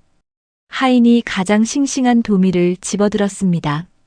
아낙네가 새벽부터 바닷가에 나가 잡아온 것이었어요. 이거 가져간다. 그건 오늘 아침에 잡은 거라서.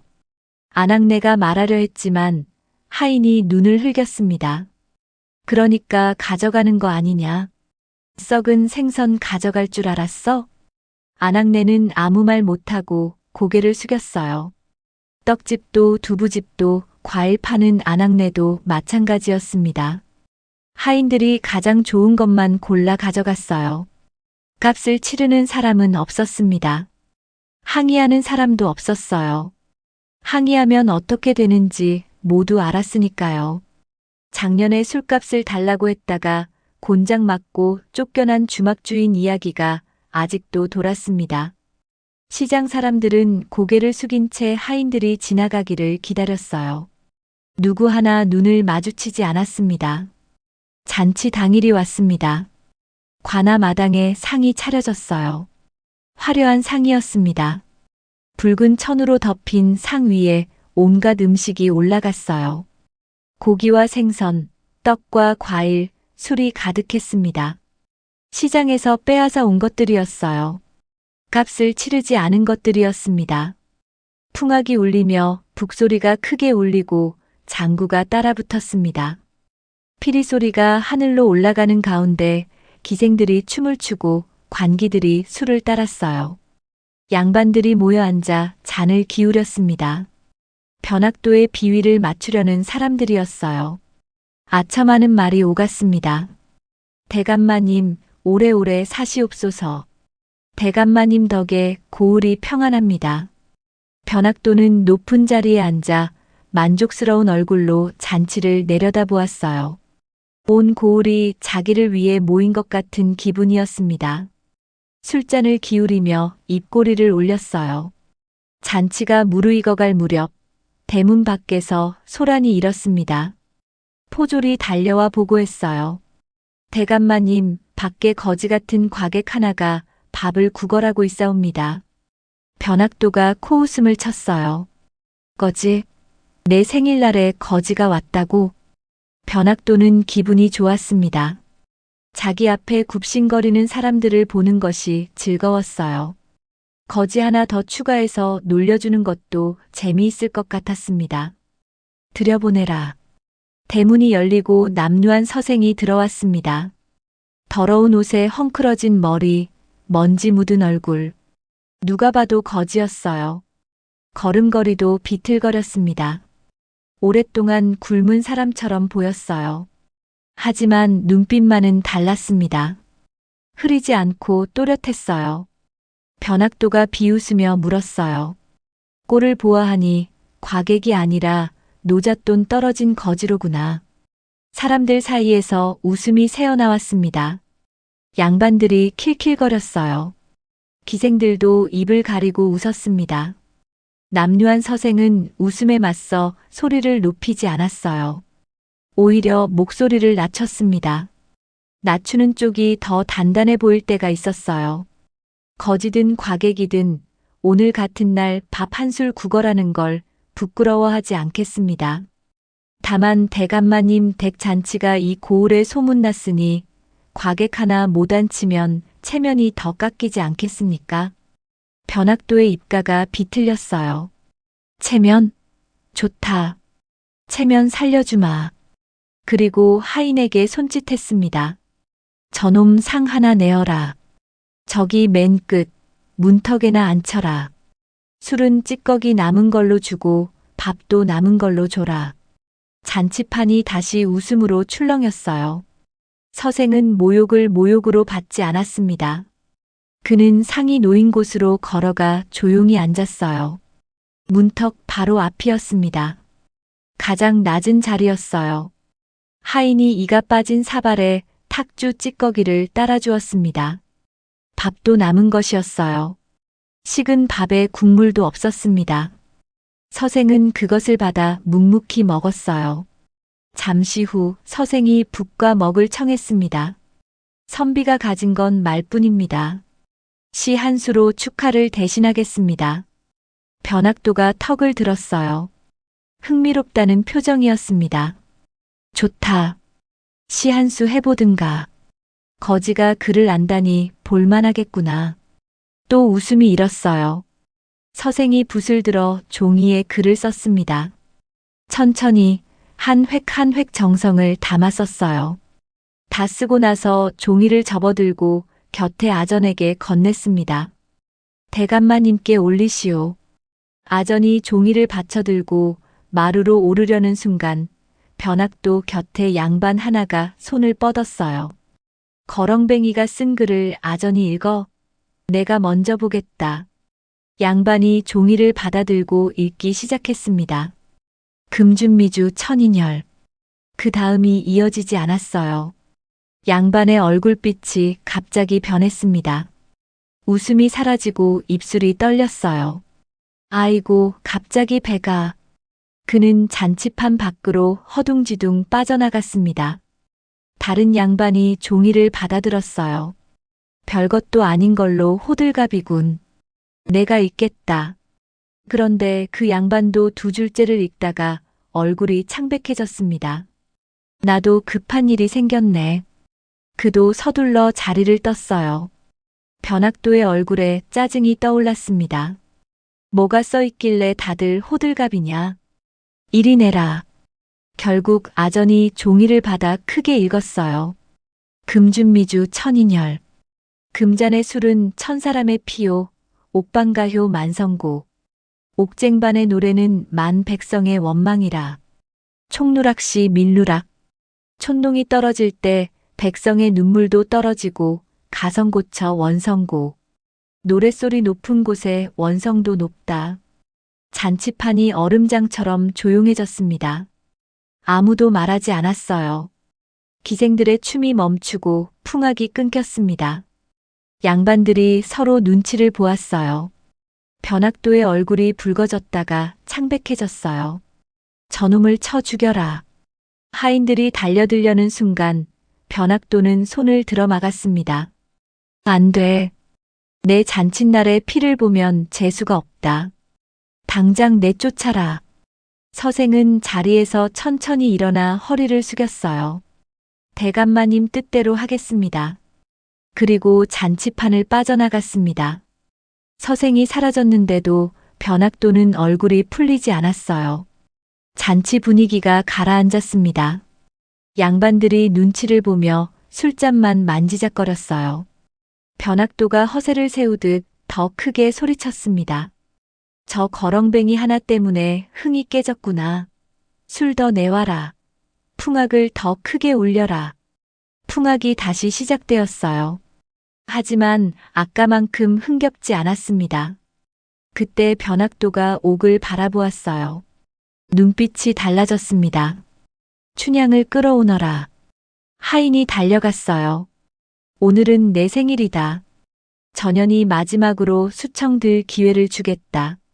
옥문이 열렸습니다. 춘향이 끌려 나왔어요. 몇 달 만에 밖으로 나온 것이었습니다. 햇빛이 눈부셔 눈을 제대로 뜰 수 없었어요. 춘향의 얼굴은 헬쑥했어요. 광대뼈가 도드라지고 살이 빠져 있었습니다. 머리는 흐트러지고 옷은 남루했어요. 맨발로 끌려왔습니다. 하지만 눈만은 피하지 않았어요. 잔치판 사람들이 춘향을 바라보았습니다. 수군거림이 일었어요. 저게 수청 거부한 여자래. 사또 말을 안 들은 여자래. 대단하네. 아니, 미쳤지. 변학도가 잔을 들고 말했어요. 이제 와서라도 수청을 들면 내 어미도 살리고 너도 살리마. 춘향은 숨을 고르고 단 한마디로 대답했습니다. 못하옵니다. 잔치판이 얼었어요. 변학도는 체면을 잃었습니다. 손에 든 잔이 부르르 떨렸어요. 곤장을 쳐라. 잔치판 앞에서 고집이 어디까지 가는지 보자. 포졸이 곤장을 들고 다가왔습니다. 춘향이 형틀 위에 엎드렸어요. 곤장이 내려가기 시작했습니다. 퍽. 한 대. 퍽. 두 대. 퍽. 세 대. 춘향의 몸이 흔들렸지만 고개는 숙이지 않았어요. 그때였습니다. 관아 바깥에서 말발굽 소리가 뚜렷하게 들려왔어요. 처음엔 사람들도 신경 쓰지 않았습니다. 지나가는 말이려니 했어요. 그런데 말발굽 소리가 멈추지 않고 오히려 더 가까워졌습니다. 쿵쿵쿵쿵. 여러 마리의 말이었어요. 누구냐? 문지기가 고함을 질렀습니다. 바깥에서 대답이 떨어졌어요. 또렷하고 단단한 목소리였습니다. 암행어사 출두요. 그 한마디에 잔치판이 얼어붙었습니다. 북소리가 뚝 끊기고 장구 소리도 멈췄습니다. 사람들이 서로 얼굴을 바라보았어요. 암행어사? 지금 뭐라고 했어? 변학도의 얼굴이 새파래졌습니다. 장난치지 마라. 어사란 말은 아무나 입에 올릴 수 있는 게 아니다. 그때 대문이 벌컥 열렸어요. 마당으로 사람들이 밀려들었습니다. 깃발이 흔들리고 군졸들이 길을 갈랐어요. 마패가 번쩍 들렸습니다. 햇빛에 마패가 빛났어요. 그리고 마당 한가운데 아까 그 남루한 서생이 서 있었습니다. 방금 전까지는 더러운 옷차림의 거지였는데 지금은 마패를 들고 있었어요. 눈빛이 달라진 게 아니었습니다. 원래부터 그 눈빛이었는데 지금은 아무도 그 눈을 무시할 수 없게 된 것뿐이었어요. 그가 또렷하게 말했습니다. 암행어사, 이몽룡이 출두한다. 이몽룡. 그 이름에 잔치판이 술렁였어요. 이몽룡? 전 사또의 아들. 과거에 낙방했다던 그 이몽룡. 변학도의 무릎이 꺾였습니다. 아전들이 먼저 바닥에 엎드렸어요. 양반들도 무릎을 꿇었습니다. 방금 전까지 아첨하던 사람들이 이마를 땅에 찧었어요. 몽룡은 잔치상을 둘러보았습니다. 화려한 상. 백성들에게서 빼앗아온 음식들. 상을 치워라. 몽룡이 명했어요. 동원문을 닫아라. 오늘은 잔치가 아니라 재판이다. 군졸들이 움직였습니다.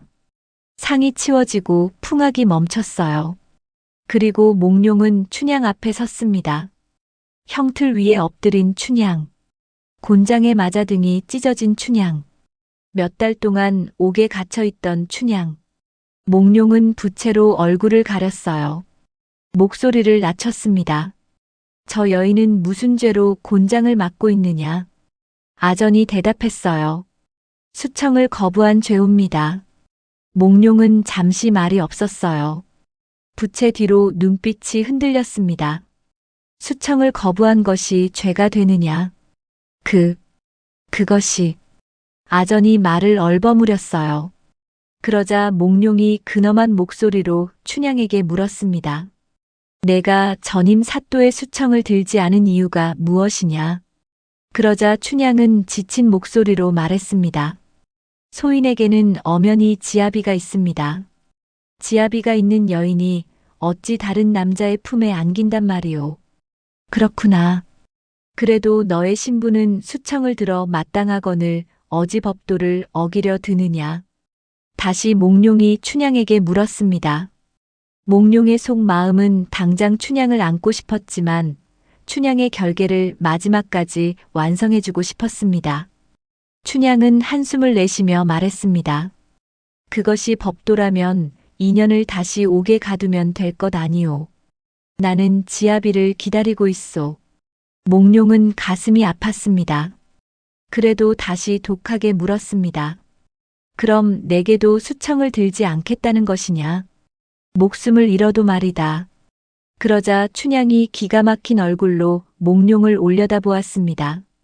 부채로 얼굴을 가린 몽룡을 알아보지는 못했어요. 이놈도 저놈도 다 탐관오리로구나. 이제 차라리 나를 죽여라. 나는 죽어서라도 내 서방님에게 가겠다. 춘향의 목소리는 더 이상 떨리지도 흔들리지도 않았습니다. 죽음을 각오한 목소리였어요. 몽룡은 더 이상 자신을 숨기고 연기할 자신이 없었습니다. 끝까지 정절을 지키는 사랑하는 여인의 모습에 목이 메었습니다. 내가 죽긴 왜 죽는단 말이냐. 몽룡이 부채를 내던졌습니다. 그리고 춘향에게 가까이 다가갔습니다. 춘향아. 춘향이 고개를 더 높이 들었습니다. 흐릿한 눈으로 앞을 바라보았어요. 익숙한 목소리. 꿈에서도 들었던 목소리. 하지만 믿기지 않았습니다. 춘향아. 나다. 몽룡은 춘향의 얼굴을 두 손으로 잡고 말했습니다. 춘향의 눈에서 눈물이 흘러내렸어요. 서방님? 그래 나다. 내가 많이 늦었구나. 미안하다. 몽룡의 목소리도 떨렸습니다. 그리고 군졸에게 춘향을 당장 형틀에서 풀라고 명했습니다. 약속대로 왔다. 늦지 않으려고 했는데 늦어서 미안하다. 춘향은 아직 형틀 위에서 소리 없이 울었습니다. 몇 달 동안 참았던 눈물이 터져 나왔어요. 군졸이 춘향을 형틀에서 풀어주었어요. 춘향은 일어서려 했지만 아무 힘도 없었어요. 몽룡이 춘향을 품에 깊이 끌어안았습니다. 이렇게 버텨줘서 고맙구나. 몽룡이 눈물 어린 목소리로 속삭였습니다. 춘향은 대답 없이 몽룡의 품에서 울었습니다. 정말 님이 오신 거예요. 변학도가 끌려갔습니다. 백성의 재물을 빼앗은 죄, 백성을 함부로 때린 죄, 수청을 강요한 죄. 죄목이 줄줄이 읽혔어요. 변학도는 포승줄에 묶여 무릎을 꿇고 고개를 들지 못했습니다. 저자를 옥에 가두어라. 내 조정에 낱낱이 고하여 저자의 모든 재산을 몰수하고 귀양을 보내겠다. 몽룡이 지엄히 명했어요. 변학도가 군졸들에게 끌려나갈 때 고을 사람들이 지켜보고 있었습니다. 사또를 등에 업고 부정으로 재산을 모으던 관아의 관리들도 모두 다 옥에 가두었습니다. 곧이어 몽룡은 관아에 축제한 부정한 재산을 주인에게 돌려주라고 명했습니다. 정육점 주인이, 생선 파는 아낙네가, 떡집 주인이, 그리고 억울한 고을 사람들이 기쁨의 눈물을 흘렸어요. 고을 사람들이 하나같이 몽룡의 올바른 결정을 칭송했습니다. 마침내 사또의 폭정이 끝났어요. 8장. 숨기지 않아도 되는 밤. 암행어사의 소식을 듣고 월매가 관아까지 한달음에 달려왔어요. 춘향아. 어머니의 목소리였습니다. 몇 달 만에 듣는 어머니의 목소리였어요. 월매가 춘향을 끌어안았습니다. 뼈만 남은 딸의 몸이 팔 안에서 느껴졌어요. 월매는 딸의 등을 쓰다듬으며 울다가 춘향의 손목에 남은 자국을 보았어요. 붉게 패인 쇄고랑 자욱이 선명했어요. 월매가 더 크게 울었습니다. 춘향아, 내 딸 춘향아. 춘향이 어머니의 손을 잡았어요. 옥문 앞에서 밤을 새우고 기도하고 울면서 거칠어진 손이었어요. 아가씨, 이렇게 무사해서 정말 다행이에요. 몇 달 동안 뇌물을 주고 밥을 날라주던 향단이었습니다. 아가씨가 죽을까봐 매일 무서웠다며 향단도 기쁨의 눈물을 흘렸어요. 밤이 깊었습니다. 사람들이 흩어지고 관아가 조용해졌어요. 달빛이 마당을 비추고 있었습니다. 바람이 불었어요. 차갑지 않은 바람이었습니다. 춘향이 방 안에 앉아 있었어요. 등잔불이 낮게 흔들렸습니다. 깨끗한 옷으로 갈아입었어요. 향단이 가져다 준 옷이었습니다. 몇 달 만에 입는 깨끗한 옷이었어요. 문이 열리고 몽룡이 들어왔습니다. 춘향아. 그 한마디에 춘향의 눈물이 다시 흘렀어요. 옥에서 버티던 밤들이 한꺼번에 떠올랐습니다. 부채 뒤에서 들리던 목소리를 기억하며 버티던 밤들이요. 서방님. 몽룡이 조용히 다가와 춘향의 앞에 앉았어요. 춘향은 웃으려다가 웃음이 목에 걸렸습니다. 웃음보다 먼저 울컥하는 것이 올라왔어요. 참았던 말이 너무 많았습니다. 춘향이 먼저 꺼냈어요. 그날 서방님이 부채로 얼굴을 가리셨을 때 몽룡이 숨을 고르고 고개를 끄덕였습니다. 알아볼까봐 가린 게 아니다. 춘향이 고개를 들었어요. 온갖 고초를 겪으며 내가 지켜낸 말을 내 입으로 끝까지 말하게 하고 싶었다. 춘향의 눈가가 젖었어요. 그날 부채 뒤에 낯선 어사 앞에서 또다시 수청을 거부했던 순간이 떠올랐습니다. 죽어도 못 두옵니다. 그 말을 할 때 춘향은 몽룡인 줄 몰랐어요. 그것이 춘향 자신의 말이었으니까요. 춘향은 고개를 숙여 눈물을 삼키고 다시 고개를 들었어요. 소문이 돌았습니다. 서방님이 낙방하시고 다시는 돌아오지 않는다는 소문이요.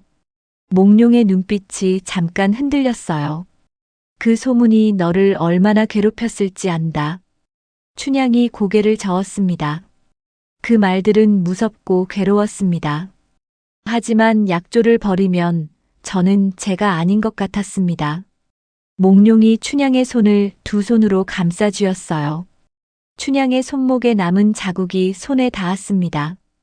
붉게 패인 상처를 손으로 쓰다듬었습니다.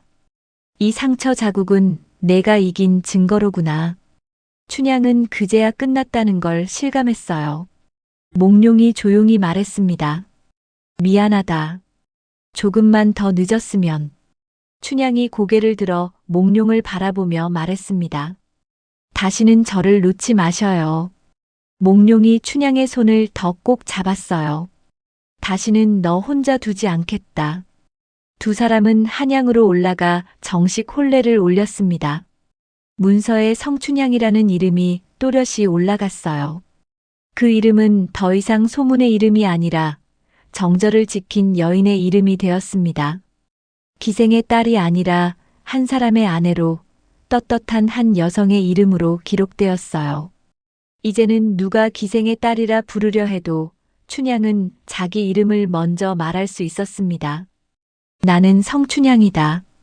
그리고 춘향은 알았습니다. 자기가 지킨 것은 몽룡 하나만이 아니라 자기 자신이었다는 것을. 사랑을 지킨다는 것은 결국 자기 자신을 지키는 일이었습니다. 지금까지 황혼 추억 극장이었습니다. 다시 한번 구독과 좋아요 부탁드립니다. 끝까지 청취해 주셔서 고맙습니다.